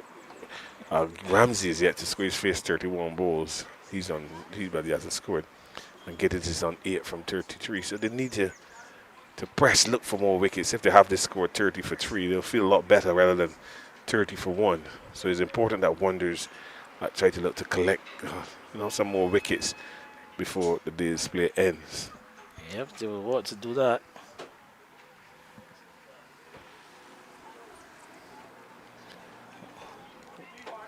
More Ray Matthews, something on in the length delivery. The batter Ramsey has very good judgment, just allowing the ball to fizz through to the keeper Morris. Let's see, Ramsey Matthews continues to the sun, and there's going to be a field change. The fielder from backward square is going to come into the offside. So he's bowling to a mid on wide, a back pad pretty deep. 2 slips, a gully, cover point. Cover, extra cover, catching in Ray Marifa. And he's going to ask Jones to come up to his right. Just had another short catcher within that cover area and a mid-off in Niles. So he's asking Ramsey, should be asking Ramsey to drive the ball. That ball is left alone by Ramsey. Again on length. You have to come a little fuller, where you want Ramsey to drive at the ball. And then driving at the ball with the field set, you're looking to bring the outside edge into play, which brings the keeper first or second slip into play. And if he opens the bat face, it's gully. And if he misjudges the drive on length, you have Reefer and Chase. So it's not a bad field placing. It's just the bowler now to come into the right line and length to force the batter to play. Well, in saying that, Philo, I'd probably be inclined to go over the wicket again to the left-hander with that field, angling the ball away from him, really. I would want him to be driving at me, taking the ball across him with that set field. And obviously, you just might have to play a shot if the ball is coming on a bit straighter. But obviously, you can see that he's got that judgment very well outside the off stump on the length. Yeah, because he's seeing the ball from around the wicket.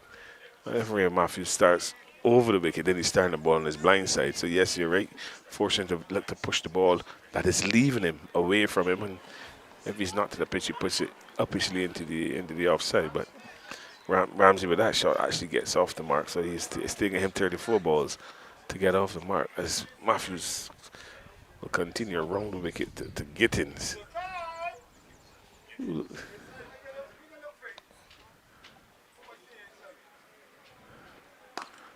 Oh, Oh, shot, Phil Wallace. This time Gittins goes on the back foot and hits that one past the point. I mean, he's got as much as 7 fielders on the offside, and he's found the gap and picking up a boundary 3. Remember, boundaries here are 3s and 4s, and that one should give the batsman some form of confidence. Yeah, that's a beautiful shot. Just a short length delivery from Ray Matthews. He's got on top of it, and he punched it quite nicely, beating the man at cover to his left and down to the boundary for 3s. Because there is 3s and 4s at this ground as well. Yeah, similar to Beckles Road. But a nice shot, good control shot. Give the batter a lot of confidence. And Ray Matthews, obviously, in this over now, he's bowled 2.4 overs, but he's actually gone for 4 runs. First time the batters has actually scored off of him. This time that one's off the inner portion of the bat. Runs pretty close to the fine leg boundary. So Imlach gives chase from first slip, and they came back for all round 3, fellows. So good running between the wickets between this pair, picking up another 3. So a bit of more of expense in this over from Matthews. 7 runs. He's still got 1 legal delivery left, and you see Gittins, he takes his tally up to 14. So he's well into double figures now, to add to that 432 runs he was started this innings with. Yeah, it's about coming in on length and he just stuck it behind square. Imlach has good pace of the pads, running for slip down the fine leg, but the batters again good intent, like the running, picking up 3 runs. So good cricket all round from the batters. Not a good delivery from Ray Matthews.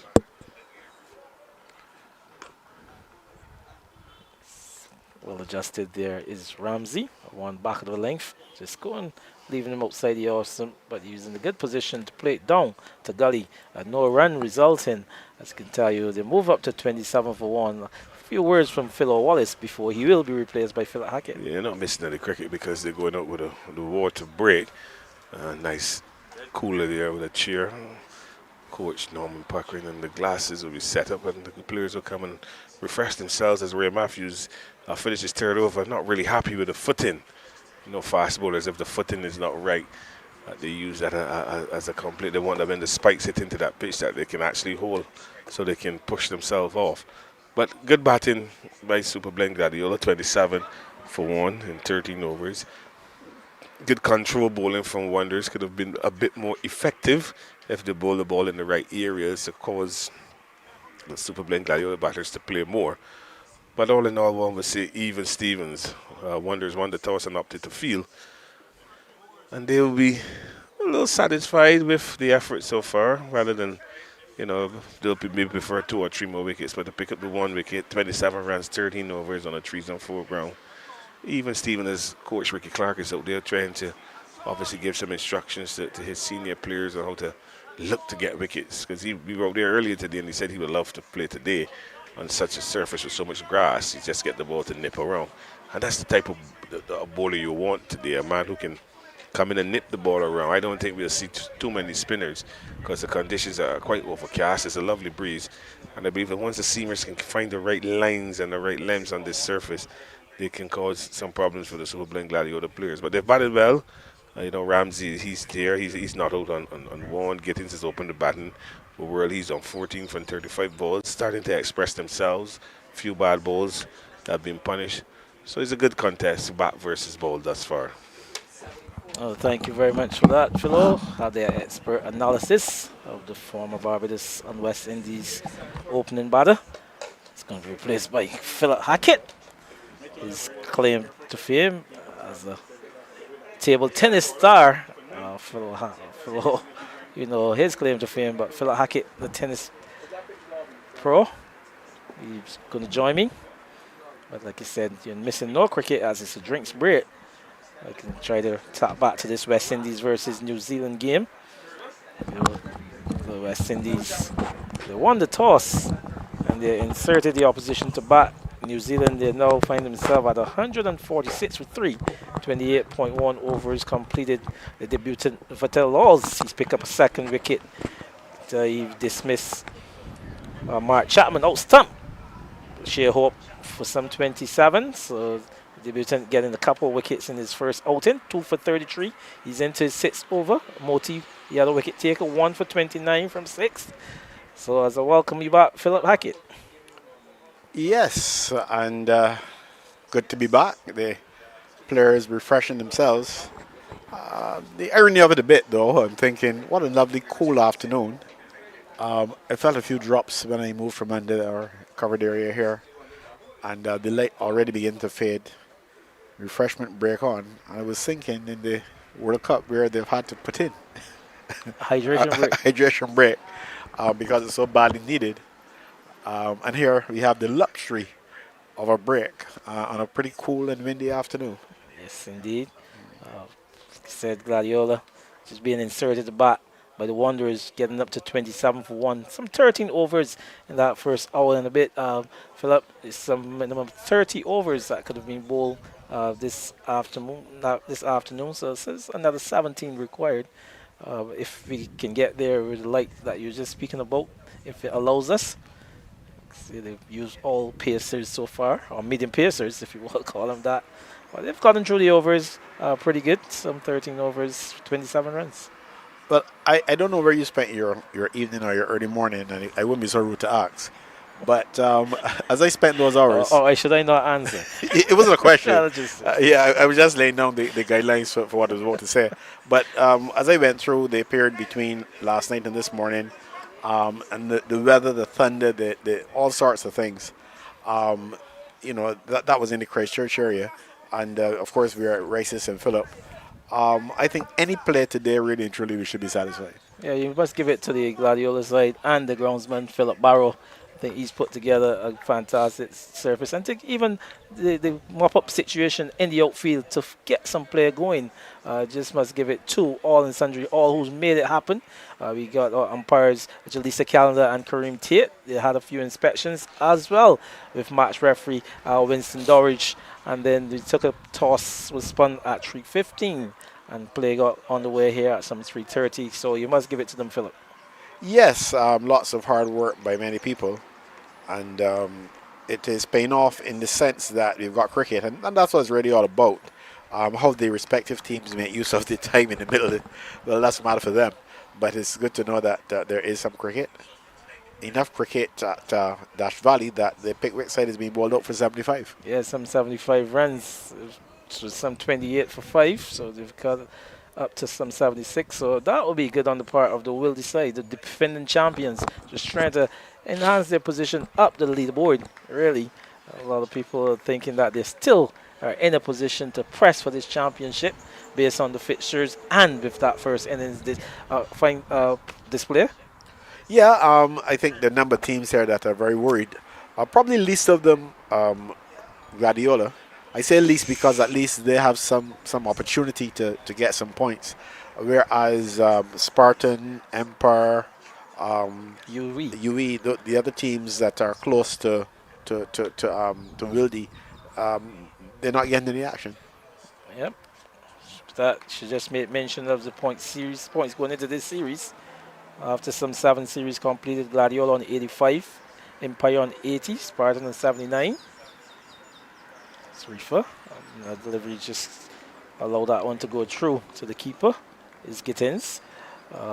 UE, they're on 72 points, on Wildy on 70. And then they look down a little further down.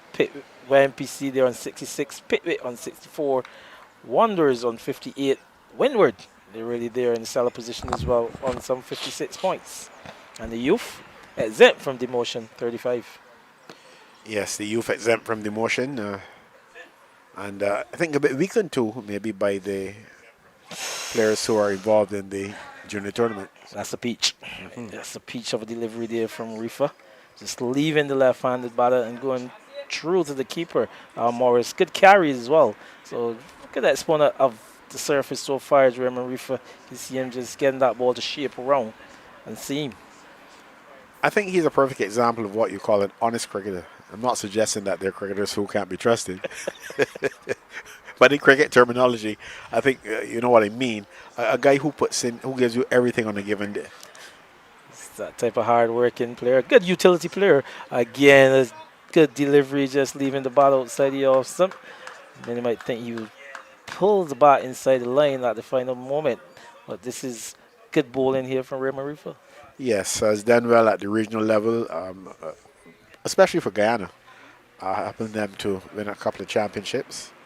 And hasn't done too badly for Barbados side. And then, of course, got the opportunity at West Indies level, much to the annoyance of some people. Batting at number 3.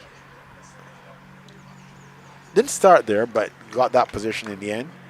And it's interesting. It came with lots of criticism from just about everyone. And in the end, he didn't do well enough to maintain it. But it'd be interesting to see what is the average produced by batsmen at the number 3 position since Arifa. Not the individual batsman's average, but where the position has averaged. And I think you will not be shocked to find that it's not better or significantly better than when Rifa had that position. I think sometimes we fool ourselves and we think that we have resources that we probably don't. And I would suggest that had those who had the position before Rifa been successful, it would not have been offered to him. Yeah, well, we've seen quite a number of players also fill that position. Like you said, not too much success.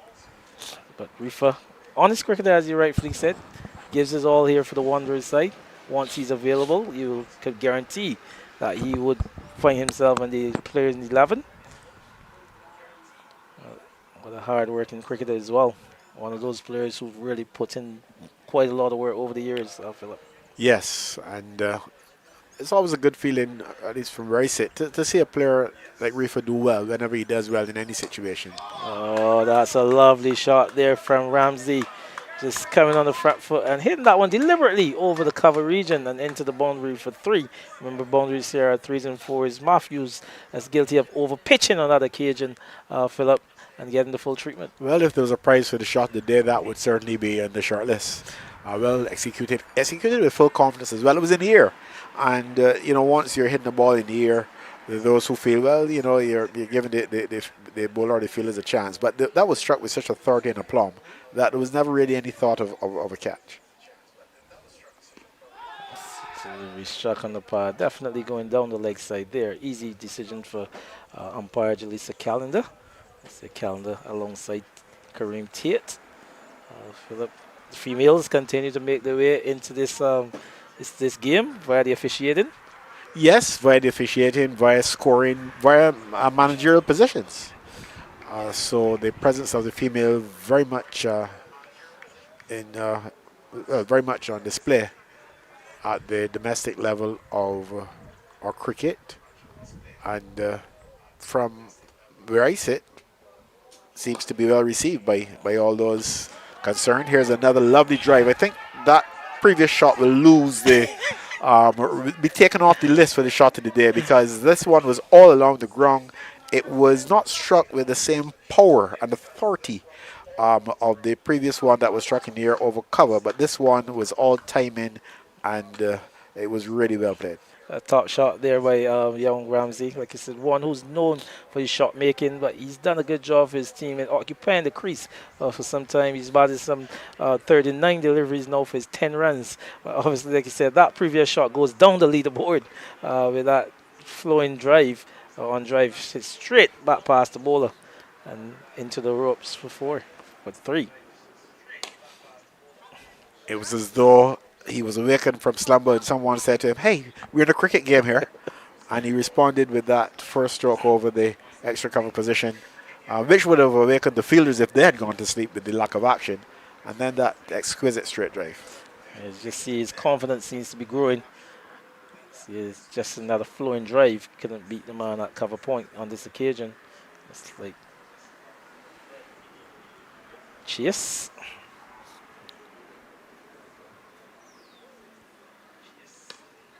Interesting offside field though. You've got virtually 2 short extra covers. You can rename them if you care to. But virtually 2 players close in on the offside. Almost catching really. And suggesting that maybe there's a bit of a specific plan here for the batsman. Yeah, well, it's a square cover, and then it's a cover, just a cover point in Rifa. But like I said, it's probably some flaw that they probably think there is. There's also a man stationed at the traditional backward point. Along with 2 slips and that slip on the gully. Yes, but the 2 extra covers, if you will, Not very far apart at all. It's almost like a slip cord, like a first and second slip. There's probably a little more than that distance between them. But the overs come to an end now, and Rifa will continue with Ramsey. He's got 7-14 to Gittins, and it's 33 for 1? Yeah, 33 for 1. 7 with two threes in that previous over. I was saying he was 10, so it's thinking it's still 4s and 6s, Philip. But yeah, he's 7, 2 threes in the previous over. But 2 glorious shots, really. Like I said, there should always does his confident the world look good, really. Gittins continues to be there on 14. One who's got a good temperament, Philip. I know you've seen quite a lot of this man, Shamari Gittins, for the season, and he's one who just occupies the crease for long periods. Yes, he's got 14 from 41 deliveries here as Rifa continues. We'll get a run here. But you mentioned thinking that it was a 4 struck by, or 2 4s struck by the batsman. When I'm inside the pavilion doing commentary from there, that happens to me. I've got to check myself, because looking at the ground itself, it doesn't, from that position, it is not obvious to me that it's anything other than a 4s and 6 ground. Now, when you're outside as we are, you can see the short nature of the straight boundary, which is probably the main reason why the boundaries are 3s and 4s. But apart from that straight boundary, to my mind, it could be a 4s and 6 round. Yeah, I mean, very much so. I had a chat with Tevin Imlat a bit earlier in the day, and he was like, in Guyana, there's no such thing as 3s and 4s. So, well, I don't blame him. I think that I don't think there's such a thing as 3s and 4s in cricket. But that's something that I think we both came along and found. Yes. But this ground, for those who've never been here, though, apart from that straight boundary, it is, I don't know if you feel free to disagree, but sitting here, it looks to be much bigger than Empire, which is also 3s and 4s, and much bigger than YMPC. And of course, you're a Maple man, you're the president there, so I don't think it's even much bigger than Maple. It's even much bigger than Maple. That eastern side of the ground is like, that's a long way out. I mean, to hit a ball for 6 over that eastern side, that's a good lash. Yep. I seldom see anyone run a 3 at. Oh, this is in the air, but it will fall safely. And, well, he was quite fortunate. If there was bat there, difficult to tell from here. What are your thoughts on that? I think it would have had a bit of the glove on it. I'd be interested if we could have get a look again. But good length again there by Rifa. Like you said, I just think he's hitting the right areas, Raymond Rifa. And you can see the bunks that he got on that occasion, found in Ramsey in a difficult position really to negotiate. But he got lucky, nevertheless. It fell in no man's land in the end. Yeah, had there been even a forward short leg, there is a close fielder on the onside. I don't know if we call him a forward short leg. I think the team here is trying to rewrite their fielding positions. That's a lovely shot, this time on the legs and flick through forward square to pick up yet another boundary is Ramsey. So he puts his tally into double figures now on 10, but over pitch on that occasion is Raymond Rifa, and just work into the onside for a lovely boundary. Yeah, as I was saying, they're virtually rewriting the fielding positions, because you would expect the forward short leg to be a little bit forward, which is why he's called forward short leg. This short leg is very, very square. You could almost call him a silly square leg, if you will, if you wanted to, to put something new into the book, so to speak. But he had no chance of getting across. There's also a city mid off, but again, he would have been too deep. You would have needed the city point or forward short leg to have had a chance of taking that catch. Not this time, though. That's balloon down towards mid off, and once again, the fielder the batsman outfoxed, and for a moment there was wondering if he had not taken it, because Ramsey took so long to move, as though he was willing the fielder to drop it even as he fell to the ground. But an easy catch really in the end, and that's the end of Ramsey. As we watch the replay, I believe that ball holding up on him, he was into the shot way too early, and the catch taken, second, third attempt. No wonder Ramsey stayed around, looking longingly, hoping against hope that it would not be taken, but in the end it was taken. He's very. Let's watch again. Into his hands, second attempt, third attempt, and then onto the ground with the ball in his hand, and that's the end of Ramsey. can tell you, Philip, after that second attempt, that's where panic starts to set in. So he did well in the end to hold on to it. But And something for taking the initial catch high. The initial catch was taken somewhere just around the chest area, the neck area. So when it dropped, he had two other goes at it, two other efforts at it, yes, attempts.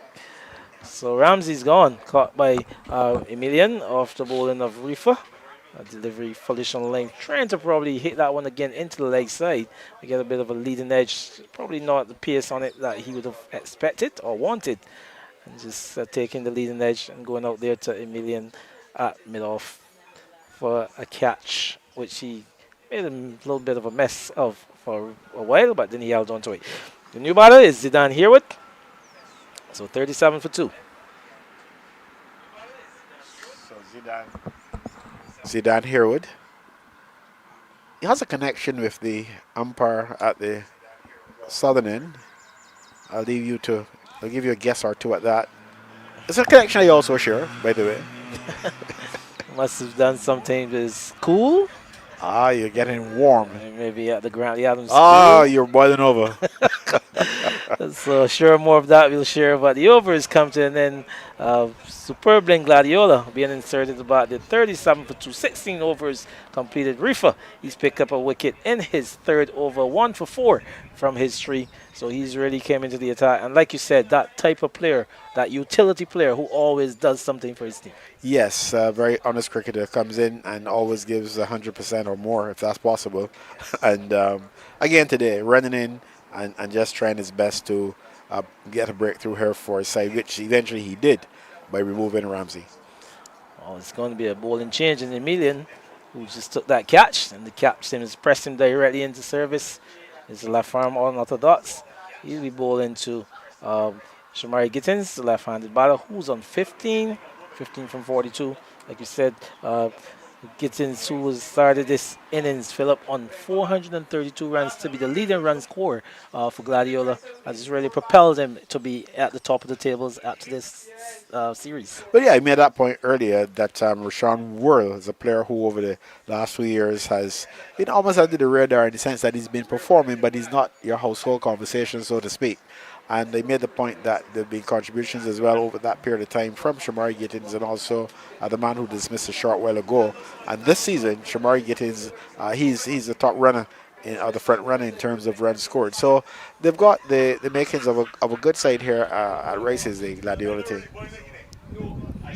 Sure, he would have welcomed back Giovanni de Pisa for this encounter. Still minus Rivaldo Clark, West Indies Academy skipper, who's had a fantastic time in Sri Lanka for Academy's tour. Yes, he did.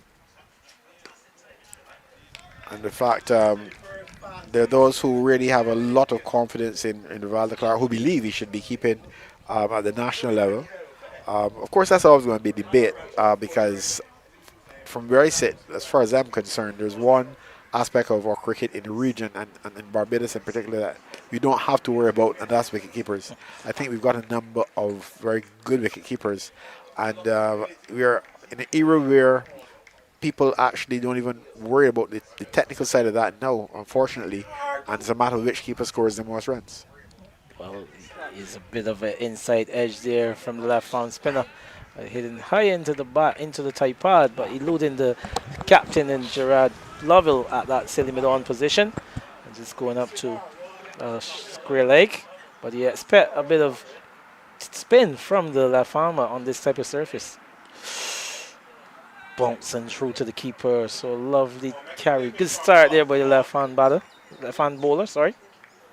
Yeah, Pius Emilian, another player who maybe doesn't have as many or hasn't had as many opportunities as here is a ball coming off the pad down to forward short leg.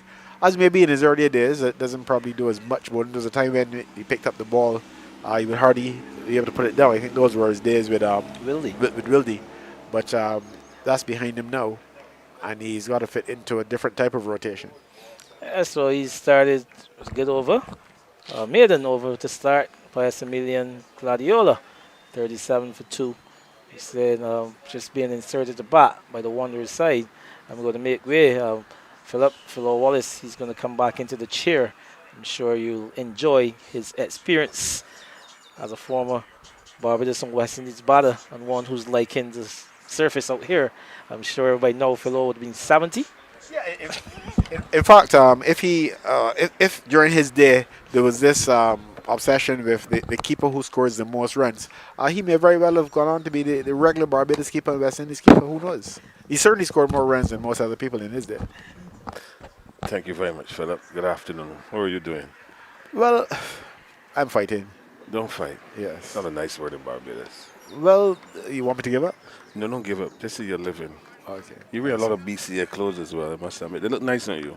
Well, I'm doing BCA work. Yeah. But my shirts don't fit. Well, They give me a shirt with one X. I look at it and look off. I need about 3 X's. Well, there are With a L. other alternatives. There's an alternative plan to that as well. Yeah, cut what I have. Which I wouldn't share. Which it wouldn't be nice to share on here, especially since I've been the target of such comments all my life. So when you meet someone who I suppose is a bigger target than you are, it is kind of interesting. Yes, I was told actually that Morris is the designated keeper for Wanderers Cricket Club.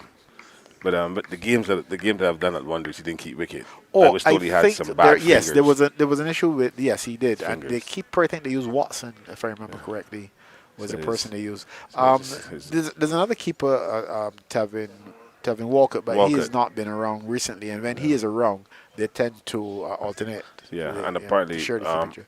Enlap kept as well up at Friendship last week. He did. Yeah, I was Okay. told that. Okay. Shot. It's a beautiful shot. Short ball from Raymond Reefer. Just sat up. And Yearwood just went back into his stumps and just hit it down behind square for a 3. A very good shot by Yearwood. The surface is obviously firming up. There's some mud out there. Reefer obviously taking some mud over his spikes because, once I can remember I was talking to Trevor Campbell about 3 weeks ago. I would tell you where I was. He was talking about George Braffett. And George Braffett was playing a game in Queen's Park. There was a batter batting really well. And apparently they couldn't get him out, and George Braffett told the captain, "Give him the ball." So he gave him the ball. The 2 full balls came out. Not George Braffett, George Rock. Oh, George Rock. Yeah, okay. and George Rock said, "But these Brads, man, these Brads is holding into the pitch." And then he said when Joel Garner came, the most honorable Joel Garner came to the MPC, nobody wanted to bat him. He never gave a drive in the net. Shot. He was always around your ribs. Very uncomfortable. Another beautiful shot there by Year with that ball drifting in by Raymond referring to the pads. And he just whipped it, and you saw his wrist just rolling, getting it down behind square for yet another boundary.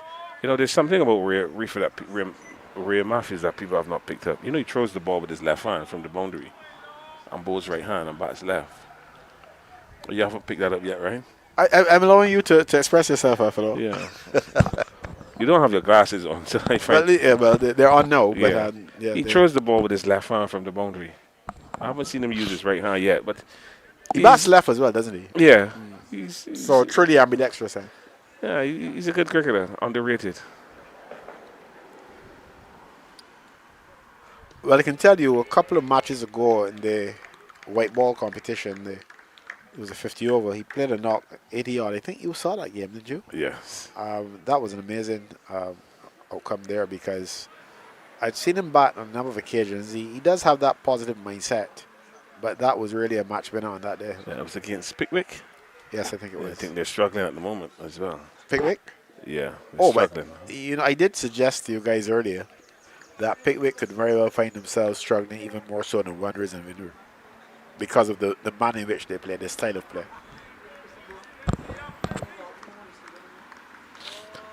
Yeah, I like the effort that I'm seeing here from Raymond Reefer. Really looking to make inroads into this Super Blend Gladiola batting there. I'll move on now to 43 for 2 after 18 overs. Well, before you came back in, I described him as a very honest cricketer. the sort of player would want to have in my side any day because they know I'm going to get everything out of him. And he may not always get the results that you require, but who does in cricket? But he certainly gives the effort all the time.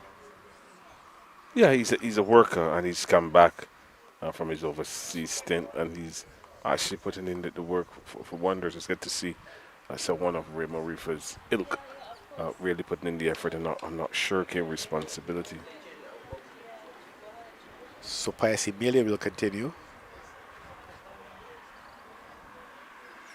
on the green top pitch. Ball is just whipped into the leg side by Gittins, and since Herwood has joined Gittins, you're seeing Gittins being a bit more expansive with his shots. Played a lovely shot over the infield on the offside down to the boundary for 3, and that one just whipped quite nicely over Mosley at short mid-wicket's head down to Longhorn for a single. So rotation of strike. Now we have the left-hand, right-hand combination. Zidane Herwood, he had a decent start to the season again in the white ball competition, lovely half century. Hasn't done a whole lot since then, but in fact in the last series against Empire, played an important knock when it looked as though Empire would blow the Gladiola side away in terms of first innings lead. But he hung in there with one or two of the other players, and in the end Jamal Eiffel in fact got a half century in that game. And in the end, Empire did get first innings lead by virtue of a declaration. But had he not batted for quite some time, then Empire would have been able to pick up even more points. Because the declaration actually denied Empire the 4th bowling point. Yeah, I now see why he hasn't scored a lot of runs since that 50. Why is that? With that kind of shot. That's an injudicious shot. A length delivery from a left-hand spinner. But he didn't play any of those last week, which is probably why he was unbeaten. Yeah, so maybe you think he'll pick up the pattern? Don't know, but I don't like that shot at all. Yeah. Emilian is on a good line, a good length. Since his second over. And there he goes again. I'm getting the impression, Philo, that there's a marked difference in approach by the Gladiola side over the last 20 minutes or so. We saw a couple of lovely drive over the offside. We saw a beautiful straight drive. And then Ramsey, before he got out, was actually trying to be a bit more positive. And there it goes. Now, this is poor cricket now because the first 2 attempts failed miserably. So now you become predictable. And you go after it the 3rd time. That's very poor cricket. I wouldn't make any excuse for that. But I must say, though, that apart from Herwood maybe making bad decisions regarding how to accelerate, I think I've noticed an attempt by Gladiola to just score a little bit faster. Yeah, well, he's played 3 big shots. The 3 deliveries from the same left-arm spinner and missed all 3, which is really poor batting. If Gladiola looking to accelerate, there's a better approach that can be used to accelerate the scoring. Yes, they're 44 for 2 from 19 overs. Reef is going to continue from the southern end. He's now into his 5th over. He's picked up 1 for 10. And Super Blend Gladiola, as you rightly said, the last 20 minutes, looking to up the tempo. Reef is bowling to a mid-on, but a wideish mid-on, a silly mid-on. 2 slips of Gallia backward point, cover, extra cover catching, and a man at mid-off. So yes, it's one thing to have an objective, but then you've got to work out how you're going to achieve it. That's right. And I think the only thing that's going to be achieved by that approach is the loss of another wicket. I agree. 44 for 2 in the 20th over. Probably 20 overs more than we thought we would have gotten in today, given the type of weather that's around. Even table tennis has been postponed for a while. That's outdoors? That's indoors. Indoor sport postponed. Well, yes. Don't ask me to explain. I'm just the carrier of the information. I will never do that. There's been some very... It does make my day easier, though. Oh, from here you were going to... Yes. Okay. Yeah. You were saying? No, I said from here you were going to table tennis. Yes. That means you'll go to bed early and go to church tomorrow. Well, those are among the options. Don't trick us, Philip. Rifa over the wicket, ball. A very good delivery, beating the batter on length. And as you rightly said, since Yearwood has come to the crease, we've seen Gittins looking to run against, play shots against the run-off player. That ball is looking to drive on length, nowhere near the ball. And maybe that's what Harold's going to tell him now, that he should try to be more selective. Yeah. A good ball is a good ball. Would that be ironic, though? Yeah, but a good ball is a good ball, in cricket. And you have to respect that delivery. Well, I suppose it's a question of extremes, really. You're either blocking or you're going after everything. And what they probably need to learn to do is just rotate the strike a bit. Yeah, it's important to rotate the strike. When you look at it, you have Remo Reefer, who's the experienced seam bowler from the southern end, played Test cricket, ODI cricket, T20 cricket for West Indies. He played a lot in Guyana, so you would know Imlak quite well. And you have to respect him. He still has the ability to get wickets. And one thing I gather from Devin Imlak's interview is that the relationship he's forged with Craig Brathwaite and Raymond Reefer is the reason why he's here playing club cricket in Barbados. And that is the Gittins that we know, being watchful, allowing that ball to go through to the keeper. And there's a good smack into the gloves. It's only 70 miles an hour, but at least you can hear that nice, good smack and a good carry as well. On the surface, that is quite good for cricket. I think someone should tell the Gladiola side, though, that they're not going to achieve much between now and close the play, whenever that is. You're not going to score enough runs to get any batting points today. And the most you can do is lose a wicket, and then if conditions are better for batting tomorrow, then you're not there. You can only watch help to see from the pavilion. So I really don't understand the sudden need to score quickly. Yeah, because obviously we've lost a lot of time because of the outfield and handing over the pitch. So it's about now, the time is just about 11 minutes past 5. And with the light conditions as it is at the moment, you're hardly going to get in the required number of overs today. So it's about being smart, trying to battle the rest of the day. Yes, you would like to finish at 50, 60s, maybe close to 70 for the loss of the scene too. But you don't want to close the play at 60 for 5, because then you're going to leave wonders tomorrow with a short window to get wickets and then bat. So it is important that Gladiola, Super Blend Gladiola players understands the game situation as it is. And you can't really always factor in the rain. You can't really allow the rain to control you too much, because the weather can be very unpredictable, very uncertain, and it can change dramatically.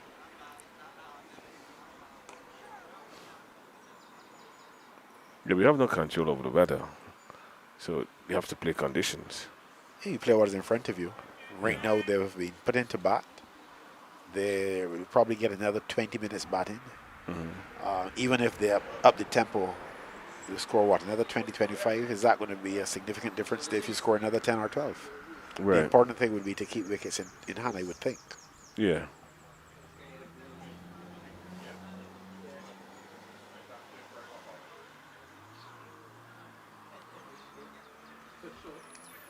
Million, come over from Wildy.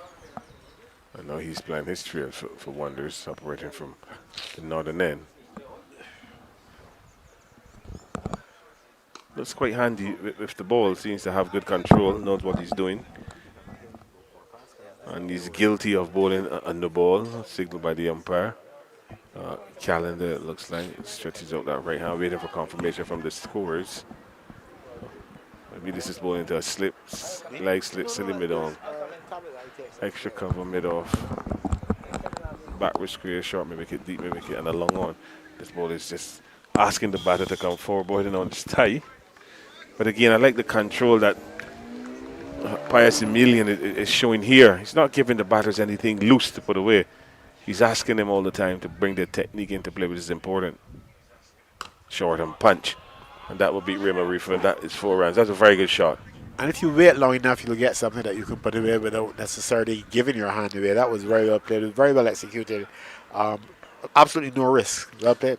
Yeah, risk free, just going deep into the crease, getting on top of the bounce, watching the ball all the way onto the bat and banging it through cover and down to the boundary. Very good cricket shot, good control. Again, just the back foot just going deep into the crease and punching it sweetly. Once it beats Raymond Reefer, he's not going to chase and down to the boundary. So good shot for Gittins. He moves on now to 19 it is. And he sweeps. And I think that... No, that is a very good catch by Chase. That is a very, very good catch. Giddens looking to sweep a ball on length. The ball taking the top edge. Chase was just feeling just inside the 30-yard circle behind square.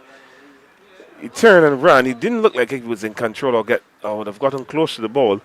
And as the ball dropped, it dropped straight into his hands. And that is a fantastic catch. And Giddens has to go for 19. And Super Blend Gladiolus lost the third wicket at 49 for 3. Well, I don't think anything was wrong with the idea of playing the sweep, but it wasn't well executed because it was more a top edge than anything else.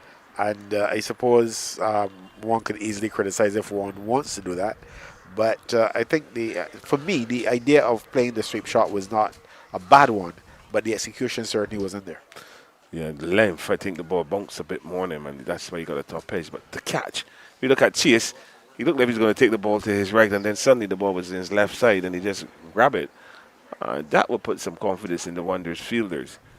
And Chase has shown that he's not only good with the ball in his hand, he's also good in the field, catching in matches. And those type of catches lift the adrenaline of the field inside.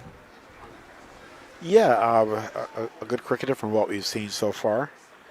And picking up an excellent wicket there. So we'll see how they will respond. Looks like the Peas come in. Yes, the Peas are just back from the tour of Sri Lanka with the academy side. Looks fit and strong. Gives the ball a good clout, good talent. And there's a lot of talent coming through. And it's important for us to try and pull this talent together and disperse it across the various formats. A good delivery there from Emilian at the end of a successful over ball, just spinning and bouncing. And the Peas are just allowing it to go through to wicketkeeper Morris. So the end of that 20th over, Super Blend Gladiola asked the bat by Wanderers. They find themselves now at 49 for 3. Well, that's the end of my short stint with you, Philo. Andy Payne is going to step back in. And given the conditions, you two may very well take us through to the close, but if necessary, I'll be back. Yes, thank you very much for the hack. It is nice to have a chat with you. Very eloquent, as usual. So Super Blend Gladiola find themselves in a spot of bother, not too big a bother, but at 49 for 3 after 20 overs. Wanderers would believe that they have kept things in check, as we're seeing Raymond Reefer is going to continue from the southern end. He's there with the captain Lovell and making sure that his feel is precise. It seems like he's now going to switch from bowling seam to bowling left arm spin. So Reefer has a new calling. As I say, good afternoon to Andy Payne. Thank you again, Philo. Obviously, you've seen the introduction of Pius Emilian. You've seen the kind of trouble that he started to cause. Obviously, he's getting a lot of grip, a lot of bounce with his left arm on off the dots. And Reefer decided this seems to be a bit easier to do than what I'm doing. Well, I seems I've given a debut to Vital Laws, who's picked up a couple of wickets in that ODI. Yeah, 2 wickets if I in Guyana. give you the scorecard here, Philo. Yes, New Zealand 188 for 4. So they've lost. Laws have his 3rd wicket now. He's picked up Latham for 25. But I think it's Pierre who got that, the 3rd. No, sorry, yeah, Pierce, sorry. But that man, Darren Mitchum, I look at Darren Mitchum. Yeah, Keir Williamson has gone and Darren Mitchum has taken over.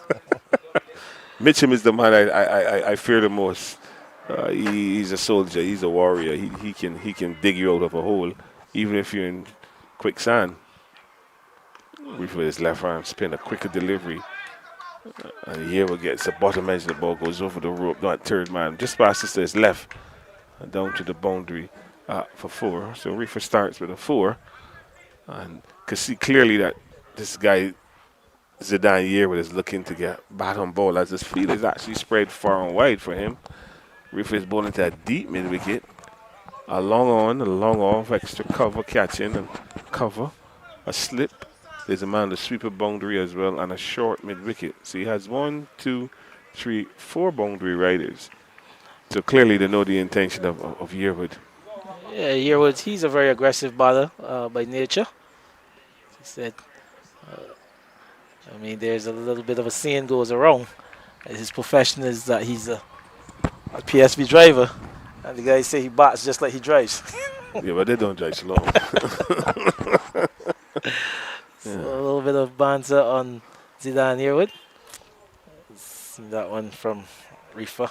His first delivery was pace on, and he got that bat onto it, got it on the edge, ran to third man for a boundary. But ever since that, you see him try to slow it up a bit, Philo. Yeah, it's important that he gives the ball an opportunity to turn. A little too short. Just needs to come with a bit fuller to get the ball to spin on length. And he's looking to threaten the outside edge of Yearwood's bat. And if he is a PSV driver, we got to buckle in here.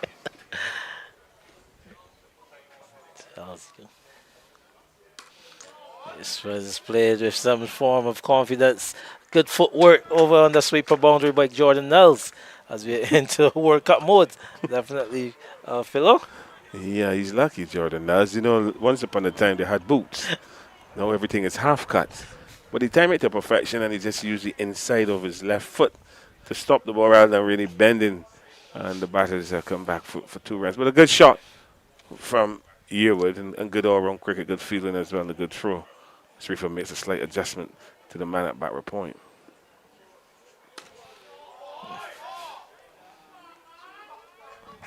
I think I'll ask you to describe that one, Philo. That's a lovely shot. Refa just going full and wide. And Yearwood just using his reach. He's a short man, but he managed to get enough bat on it to hit it over extra cover. And I have in the back of my mind, as you said, he's a PSV driver. So a lot of things here are going to happen quickly. He's going to score quickly or he's going to be out quickly. And he's scoring quickly at the moment. Zidane Yearwood defends and showing the maker's back. He said, I'm coming back tomorrow, Mr. Refa, so come prepare to bowl at me. But a good comeback from Raymond Refa, just a ball sliding in with the arm and good presentation, the bat face by Yearwood. Super Blend Gladiola, they move up after 22 overs. They're now 59 for 3. And Zidane Yearwood has moved up to 16 from 19 balls. Javonte de Pisa is yet to score. Yeah. Sorry. Yes, like we said, Zidane Yearwood, he is that type of aggressive batter. You see quite a lot of those enterprising shots by him. Yeah, he looks aggressive too. He even walks aggressive.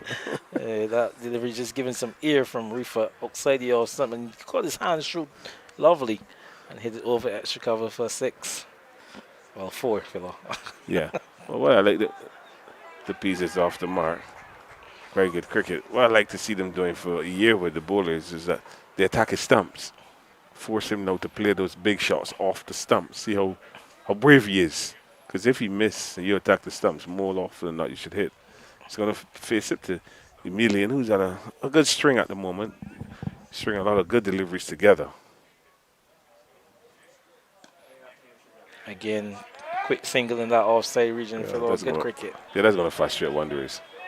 Obviously, Chase not as aware as he should be. Those are 2 deliveries that have pushed into the offside where he is fielding at backward point. And the batter is getting 2 easy singles. So Chase obviously has to up his awareness. Such an integral field there, below that backward point position. You need to really have some of your quicker feelers in there, ones who can anticipate quickly. Yeah, but I'm surprised that Mosley's not feeling there. He's feeling that short extra cover. See, he has a protection to his left and to his right. I believe that he should be feeling that backward point on the offside to bring that awareness, that fleet-footedness that they need. Because Jonathan Drakes is at gully. Yeah. The other Barbados player, Imlach, is at slip. So Mosley should be at backward point. They're just patrolling that area. And Chase is a fast bowler as well. So, a medium pacer. So you don't want him to do too much work if you have to call him back for a second spell. There's a short ball and Yearwood going to the back foot. He's not tall in stature, so he had to try to get the ball from up above his head down. And it's a goal in the middle from him as well. Yeah, he's not getting a lot of bat on it. And just Raymond Reefer is there to hear Ashley Nurse now, the standing captain, saying, don't give it away. Ball just spins. I like the bounce as well. Good take there from Morris. I got to event upstairs to go to the garbage, and the scorer from Wonders, he said, I have a message for you. Someone called me. I said, about what? She said, about Morris. He's a designated keeper. So I told her to tell the person, it was a lady, you can call me and you can tell me. But the games that I watched for Wonders, he did not keep.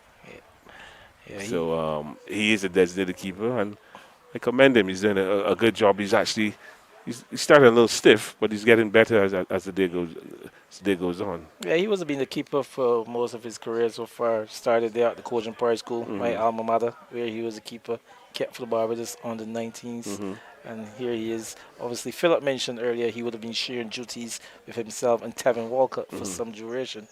But here he is, the #1 glove man for this season for the Wanderers side. And he's getting some scores as well. I watch him. He won a game for Wanderers. That same game with Ray Matthews against Pickwick. Batted wonderfully well. He came in and he just hit the balls all parts of the Dallas Road ground. I think he also encountered an injury in that game, if I'm not mistaken, Philip. I think he went into that game injured. I think that's because I saw some white bandages on his hands. So maybe, he was injured. But he batted well. That ball from Reefer just bouncing a bit on the Pisa. And luckily for him, he had the ability to keep it down. And the Pisa just back from Sri Lanka with the academy would have faced a lot of spin.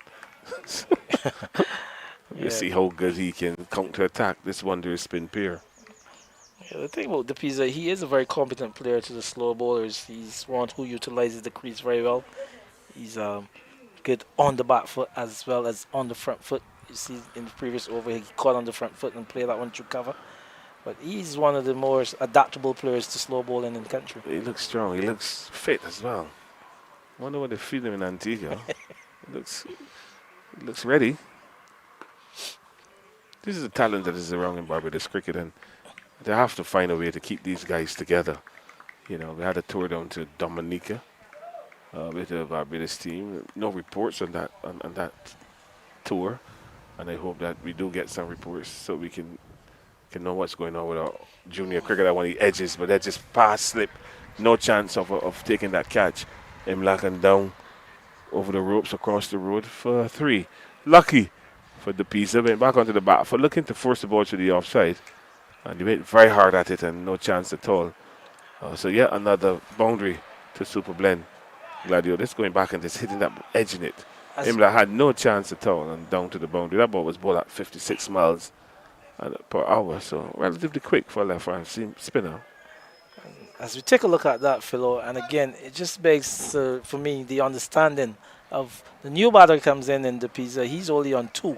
Remarifo obviously he's getting some purchase from this ball. He's got a man at deep extra cover. No gully. Again, just some of the tactics. The captain set defensive fields to get wickets rather than attack. Maybe they're not so sure if the bowlers are going to be consistent in line and length.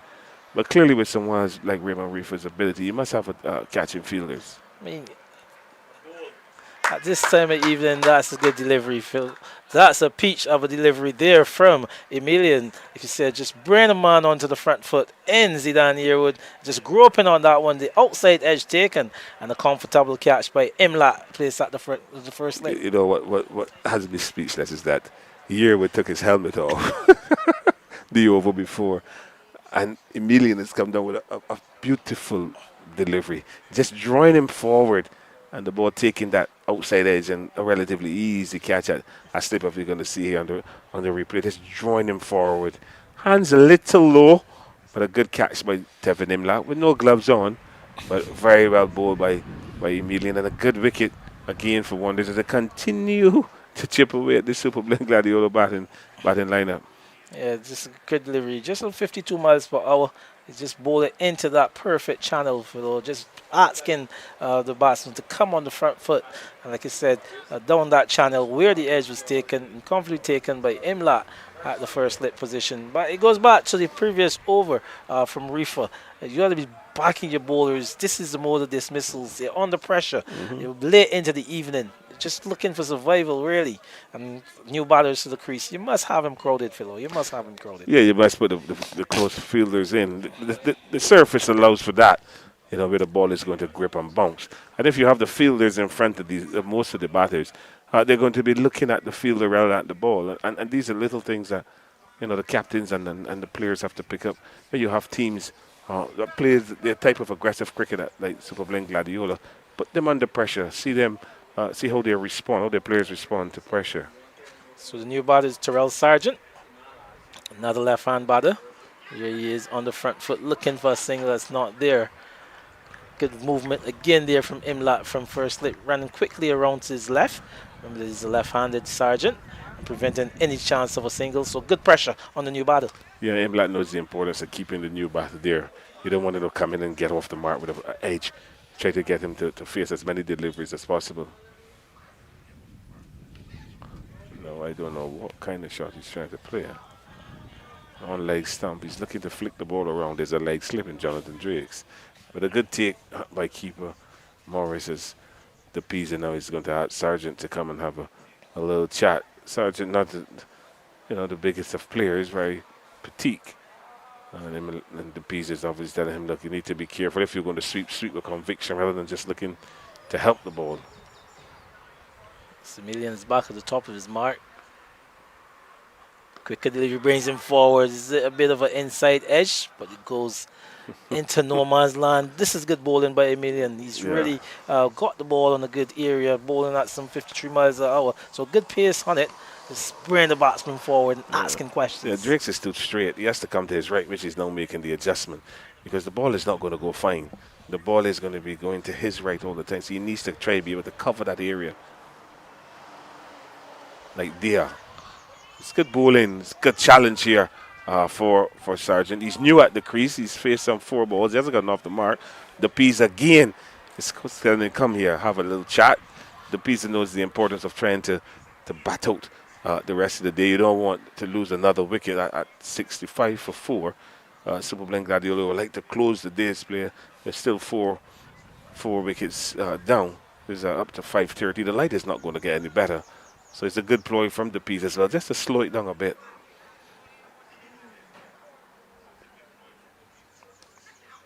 Again, just a bit of a area where we think he's not as comfortable, Sargent. But he gets off the mark on this occasion. One flick in the air, but out to deep mid wicket where Matthews is and can't prevent the single. So the single to complete the over. 66 for 4. 25 overs completed. Phil, remember we started this innings with a maximum of 30 over, minimum of 30 overs for today's play. Like I said, the light's not going to get any better, so it's just about how much more daylight we get before the umpires call it. Yeah, one of the things I picked up in the last game that I've done at Beckles Road, the umpires don't have light meters. And it is something that obviously maybe the Barbados Cricket Umpires Association in collaboration with the BCA can write to the light meter manufacturers and ask for a few light meters, because I think at the elite level you need to have those type of tools at the disposal of the umpires, because you can't continue to gauge light on natural eyesight. There are things that we can use and tools you can use in which you can gauge it, and I think this should be made available to the umpires and also give the umpires the practice, because if they move from elite to first class, light meters also be employed at that level. So it's something that I believe the Umpires Association can think about and speak about and try and see if we can get the cricket looking the way in which we want it to look, as professional as possible. Ooh, so changing bowling, Springer, Xavier Springer, right arm off spinner. But obviously, you can see the pace that he started with. He's meant to be an all-spin bowler, Villa. But that one went through quite a few clicks. 58 miles an hour. Yeah, and there's also some turn there as well from Springer. Clearly going down the leg side. But a very whippy action for spinner. 2 balls, he's caused some discomfort to Sargent, who's down on 1. But you can see the enthusiasm from the Wanderers fielders. Need to get another man around the bat. You must have another fielder around the bat here, Philo. That one again, pace on the delivery. And it's really getting quite a lot of zip over that. Ball's really biting. Yeah, the captain can come back into silly mid You off. need to get another batter Stop around. the batter from coming forward. Don't want him on that front foot. The Pisa is coming down again.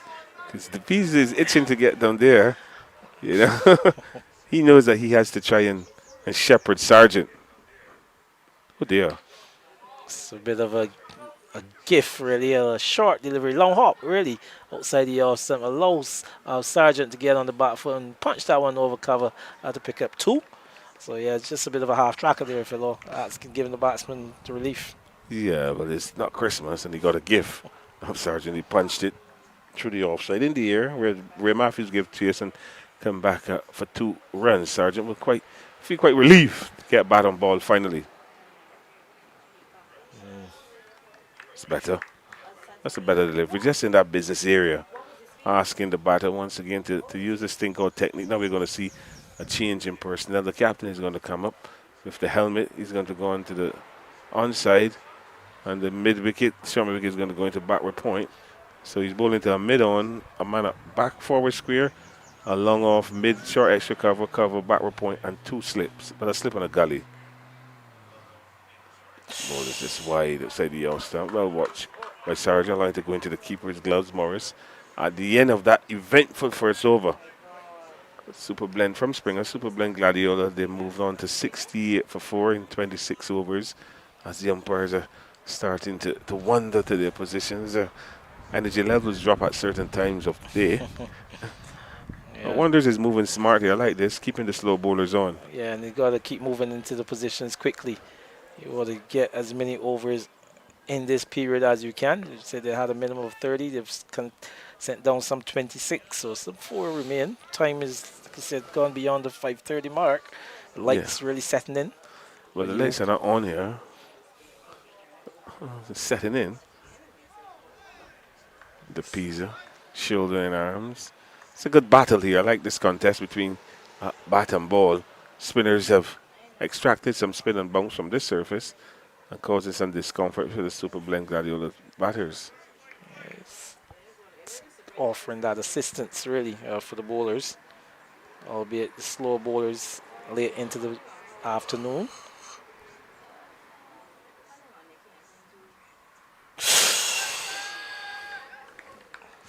Good delivery. Change up with the arm on this occasion. Yeah, the arm ball. The Pisa got into a lot of trouble there. Yes. Looking to force that ball into the offside, but the ball just jagged back quite nicely. But again, the turn taking it way past the leg stump.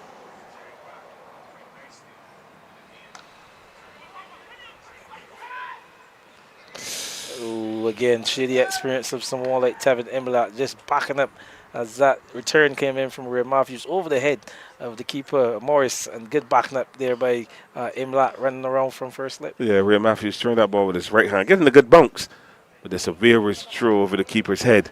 And Imlat with a presence of mind running from slip to clearly back up that throw and preventing any chance of a second run or even a boundary. So good cricket all around by Wonders and also Super Blend Gladiola. More importantly, it brings Sargent back into straight, who's not as comfortable to Emilian. He got that one very wrong, Emilian, down the leg side. He didn't have to play out that one. Yeah, Emilian just relax. Just get the ball in the area, the right area, and let the pitch work for you. Easy. Should be looking for 2.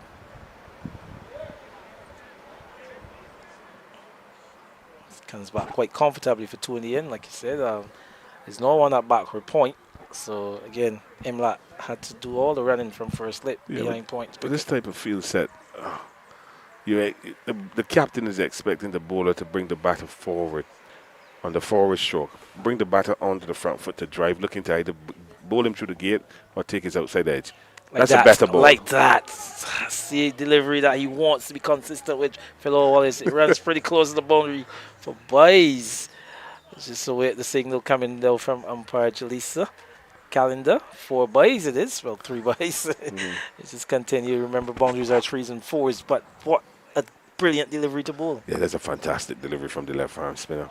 Ball just pitching on a length, and that drivable length, and drawing Sargent into the drive, but with the bounce and turn, ball just going past the gloves of the keeper. Imlach again giving chase, but couldn't prevent the ball from going over the rope. So a little moral victory for the bowler, Emilian, but again a boundary to Super Blend Gladiola, who moves on now. Then move on to 74 for 4. Obviously, Wonders won the toss and have asked Gladiola, Super Blend Gladiola, to take first now.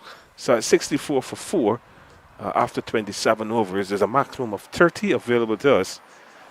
One will say that Wonders will tell themselves it's not a bad bowling day for them. Well, they will want to go into this evening getting that additional wicket where it was give them those 2 bowling points, Philo, and they will feel like it's really a moral victory after winning the toss and inserting the home side to bat. Yeah. So just 1 wicket away from picking up those vital 2 bowling points if they're going to do that before the evening closes. Yes.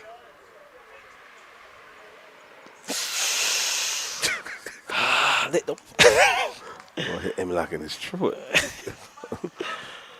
Philo, we would say lick down in Barbados Parallel Hats. Yeah, that was quick. But Imlach is pretty deep as well. That slip, but that ball just flew into his chest, hit him somewhere up in his throat. He couldn't hold on to the ball. But again, a good delivery from the off spinner Springer. His arm action is quite whippy. He's got a quick arm action. To defend, to get through the defense of a player of the Pisa's caliber. It's a good delivery. You can't rest on your laurels here against this one. Again, another quick delivery. Uncertainty for the Pisa. Not sure if to be on the front foot, not sure if to be on the back foot. Getting a bit of inside edge onto the pad. Saved him. Yeah, not really happy what I'm seeing here from the Pisa. He's batting like he has a toothpick. This needs to come forward and present the back face. You need to show a bit more oomph, Mr. DePisa. Springer's a little difficult, but you have to be able to counter. You have to be able to have that focus and presence of mind. A short ball, looking to punch it and missed it, and through to the keeper. But this is good pressure from the Wanderers bowlers. They haven't given the Super Blend Gladiola batters, that is the Pisa and Sargent, any opportunity to score. Better. That's what you want to see. This is quality batter that we expect from the Pisa. From the Pisa. Yeah, you're in the West Indies Academy. You need to show that you're a notch above the rest. You can't be at 6s and 9s. The fielding adjustment. Jonathan Drakes is creeping in from that deep backward square. He comes into the 30-yard circle, and the piece not really aware, but the umpire was, and well done by the umpire. Stop play. Again, pace on from Springer. Just getting the inside edge. I like to tell Mr. DePisa, you can't cut an off break. It's best to go back and present a full back face. If it spins into you, just roll your wrist and put it behind square, or just stand up and punch in the off. So he's looking to cut, which is a little dangerous to the off break bowler. Sure, he would just want to survive the evening here. This time he's punched that one, Philo. So more authentic shot in terms of punching that one off the back foot and getting it down to the sweeper boundary for a single. As the over comes to an end, be interested to see if the umpires confer as to if the light is a problem, but it doesn't seem to be that. I'm watching the umpires. One umpire stamping was cleaning the mud off his shoes. I thought they were going to have a little chat. You know, both umpires are walking the same way. They're walking like, oh, let's finish it or no, can we continue? But the spinners are in operation. Some sure 28 overs. I'm not sure you call Springer a spinner. Some 28 overs have been bowled. But light has not improved. So one would say that they will try to get in the overs. The Pisa is going to face up to Pius Emilian, the left arm spinner, who's operating from the northern end of this ground. Emilian, who's picked up 2 wickets, 2 for 13, set down 6 overs before this. Good delivery, bringing the Pisa forward. She needed to be a bit more comfortable to Emilian as the Pisa. I think he was somewhat in discomfort, the pace of Springer. He's just getting us right. Yeah, that's a little weak cricket there. Ball just push into the offside, and Ray Matthews on his heels and the piece calling Sargent through for a single, and the end relatively easy. But the Wanderers fielders still have to on the toes. You don't want them to rotate too many, the strike. You don't want a batter to only face one delivery. You want the bowler to be bowling that in for 3 or 4 deliveries consistently well. I don't think they'll be too perturbed by that. Again, just allowing him to get off strike. This one should run pretty close to the boundary again. Ill-directed delivery and 3 more byes there to the good of the Superb Lane Gladiola side. Outside the leg stump and spinning further away from the keeper.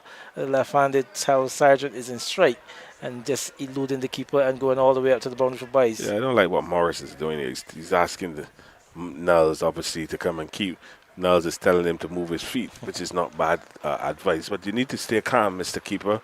It's one of those type of days that, your muscles are not warm as they should be. You just have to stay calm. You've been doing a good job up to that last delivery, so don't let a little band on the field dampen your spirits as Sargent defends and back down the pitch. So it's good bowling by Emilian. That ball was lying just too much on the stumps that spin further away from the left-handed batter, further away from the keeper's right glove. Get him on the front foot. Get him on the front foot, fellow. You have to. It's important. Bring him into the house.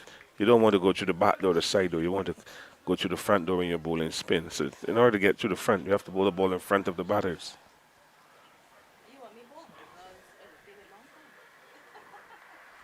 That's it. This time he's going for a big hit, fellow. Does he get all of it? Just wait the signal coming from the umpire. He's got all of that one. Matthew signal 6. I hope there's not a well down there. Just a little bit of a drop off. He's going down and down. But he got all of that one to close out the over. As you see a delivery, but you shouldn't be too bothered about that. That's the kind of shots you want to get him to play. He's uncertain, fellow, so he's taking the aggressive route. Yes, he's hit that ball on length. Obviously looking for the ball to come into him, and he just whipped it with the spin into the leg side. He got enough back to clear the mid-wicket boundary for 4. So a good shot from Sargent. That pushes Superb Lane Gladiola up to 83 for 4 in 29 overs. Sargent has moved on to 9 from 19. And DePisa is 8 from 19 as well. And he's going to face up to Springer, who's been causing all types of trouble. He's about 2 overs. He's only going for 3 runs.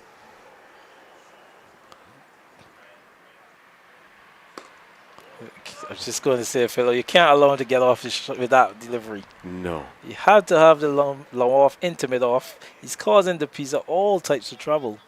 Final over of the day. You need to get as many deliveries as you can at the man who's uncertain. Yeah, and the pizza have not even let to hit the ball down the ground in the air. So he's given me a free single, an easy single, I should say.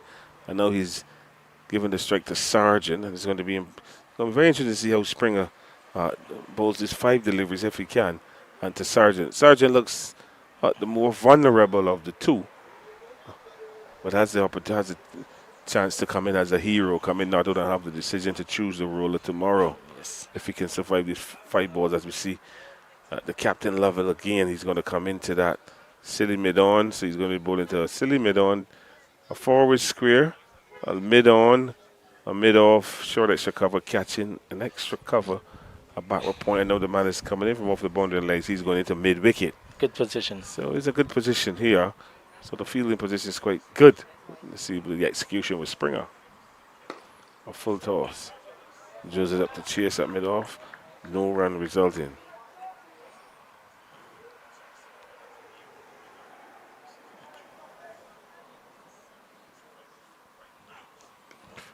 He's out. Steer that one into the hands of Jonathan Drates at that second slip position, fellow. Pace on, like you said, he seems to be the more vulnerable of the 2 and couldn't survive the final over of the day's play, just steering that one into second slip where Drates held on to a sharp chance, and Springer gets his man. He picks up a wicket and they find himself at 84 for 5. Well, you heard the term nothing shot. That ball was not threatening the stumps. It was quick. It was wide. And Sargent just opening the back face. But that second man in the catching position in the offside, always going to be dangerous. And Jonathan Drates on the second attempt held on to a very good catch. And Wanderers will feel quite happy at the end of day one, a truncated day one, this 8th series of elite cricket in Barbados, where Super Blend Gladiola, they now finish the day's play at 84 for 5. They still have to come back tomorrow and bowl 3 balls into the 30th over. But Wanderers will feel that today they've really gotten the better of Super Blend Gladiola after picking up 5 very important wickets. Yes, indeed. I mean, winning the toss in these kind of conditions, Philo, you will want to have yourself a first bowl. You've seen the conditions, the exploits of a fully grass surface. Obviously, it's got a bit of moisture around. Covers were on for the full duration. And to come and pick up 5 wickets, defend the 29 overs, also gaining those 2 valuable bowling points up to this point. They would think that they've really done themselves justice by winning the toss. Yeah, obviously the bowling points are important. 5 wickets as well. It gives them a bit more cushion. Hopefully less work to do. We know the dangerous Ashley Nurse is yet to bat, but to pick up those 5 top order batters of the Super Blend Gladiola side, we've given Wanderers a good day. They will feel that, look, we won the toss, we've asked the home team to bat, and to pick up 5 of their top batters for only 84 runs. Mind you, it's a 3s and 4 ground. They will feel quite comfortable. Super Blend Gladiola will have to come back tomorrow, obviously do a reassessment. New batter will join Javonte De Pisa. He's knocked out on 9 from 20 balls. So a lot of responsibility will be on the big shoulders of De Pisa. He will have to shepherd the middle and lower middle order if Super Blend Gladiola is to get up to anything as a respectable total. Just a quick recap for our viewers. Remember, this game got going at 3:30 because of damp outfield all morning, some bit of trouble around in the field, and the umpires, is it Jalissa? Obviously, Jalissa Calendar and Kareem Tate. They decided that they would have a few inspections along with match referee Winston Dowridge. And the toss got spun there at 3:15. 3:30 we got started, Philo, with some 30 overs minimum in the day's play. And winning the toss, the Wanderers side, and they inserted the home team to bat and pick up an early wicket in the form of Rashawn Worrell, who went for 5. They lost Rashawn Ramsey for 10. Zidane Harewood, he went for 17. Shamari Gittins, the other opener, he fell for 19. Terrell Sargent, the last man out, with 3 balls left in today's play for 9, leaving Javonte De Pisa not out on 9. Tell you bowling for the Wanderers side, Jordan Niles, 4 overs, 1 maidens, none for 10. Jaden Chase, 5 overs, 1 maiden, 1 for 8. Ray Matthews, 4 overs, 2 maidens, none for 13. Raymond Reefer, 7 overs, 3 maidens, 1 for 23. And the spinners, Emilian, 7 overs, 1 maiden, 2 for 18 runs. And Springer picking up that final wicket in his 3rd ball in his 3rd over. 2.3 overs, no maidens, 1 for 4, leaving that 84 for 5. There was some 15 extras consisting of 2 leg byes, 4 byes, 3 no balls and 6 byes. I can tell you wickets fell at 11, 37, 49, 65 and 84 for leaving the home side at 84 for 5, Philo. Yes, and they obviously a truncated day's play. Obviously the play started at 3:30, and with Wanderers winning the toss, it was expected that they were obviously going to ask the Super Blend Gladiola team, the home team here at Rice's, to take first knock, which they have done. And at 84 for 5, Wanderers will believe that they've gotten the better of Super Blend Gladiola on this truncated day 1 in a very important 8th series of matches for them. Wanderers in the relegation pool, I call it, and they need to collect points. They've collected two bowling points already, and on 3s and 4s, they need to get up to 175 to get batting points. So still a mountain to climb for Super Blend Gladiola in getting up to 175. It's not beyond them. They have the players in the hutch who can do it. So Ashley Nurse to come. Devontae De Pisa is still there. You have Jaden Lord, Randy Thomas, Miguel Cummins. Miguel Cummins no slouch through the bat as well. When I first saw him, he played for Parkinson. He opened the ball, and the first ball he bowled was a Yorker, and then he opened batting as a left-hander. And he's went on to play for Barbados and West Indies. So they have depth. How they come out tomorrow and apply themselves is going to be important. But you have to also commend the ground staff here at Rice's for actually having the skill to get and the know-how to cover the run-ups and get those covers on the pitch which allowed us to see some cricket. So a good day's player might be truncated, and Wonders obviously will be the one to go in with a bigger smile than the home team Super Blend Gladiola. Yes, so it's going to call this a wrap from here at Rice's. Remember, we're going to get going half an hour earlier tomorrow, so play gets going at 11:30. We'll be back here tomorrow. So on behalf of the commentary crew, Philo Wallace, Philip Hackett, young Rashawn Hackett, I'm Andy Payne signing out for day one.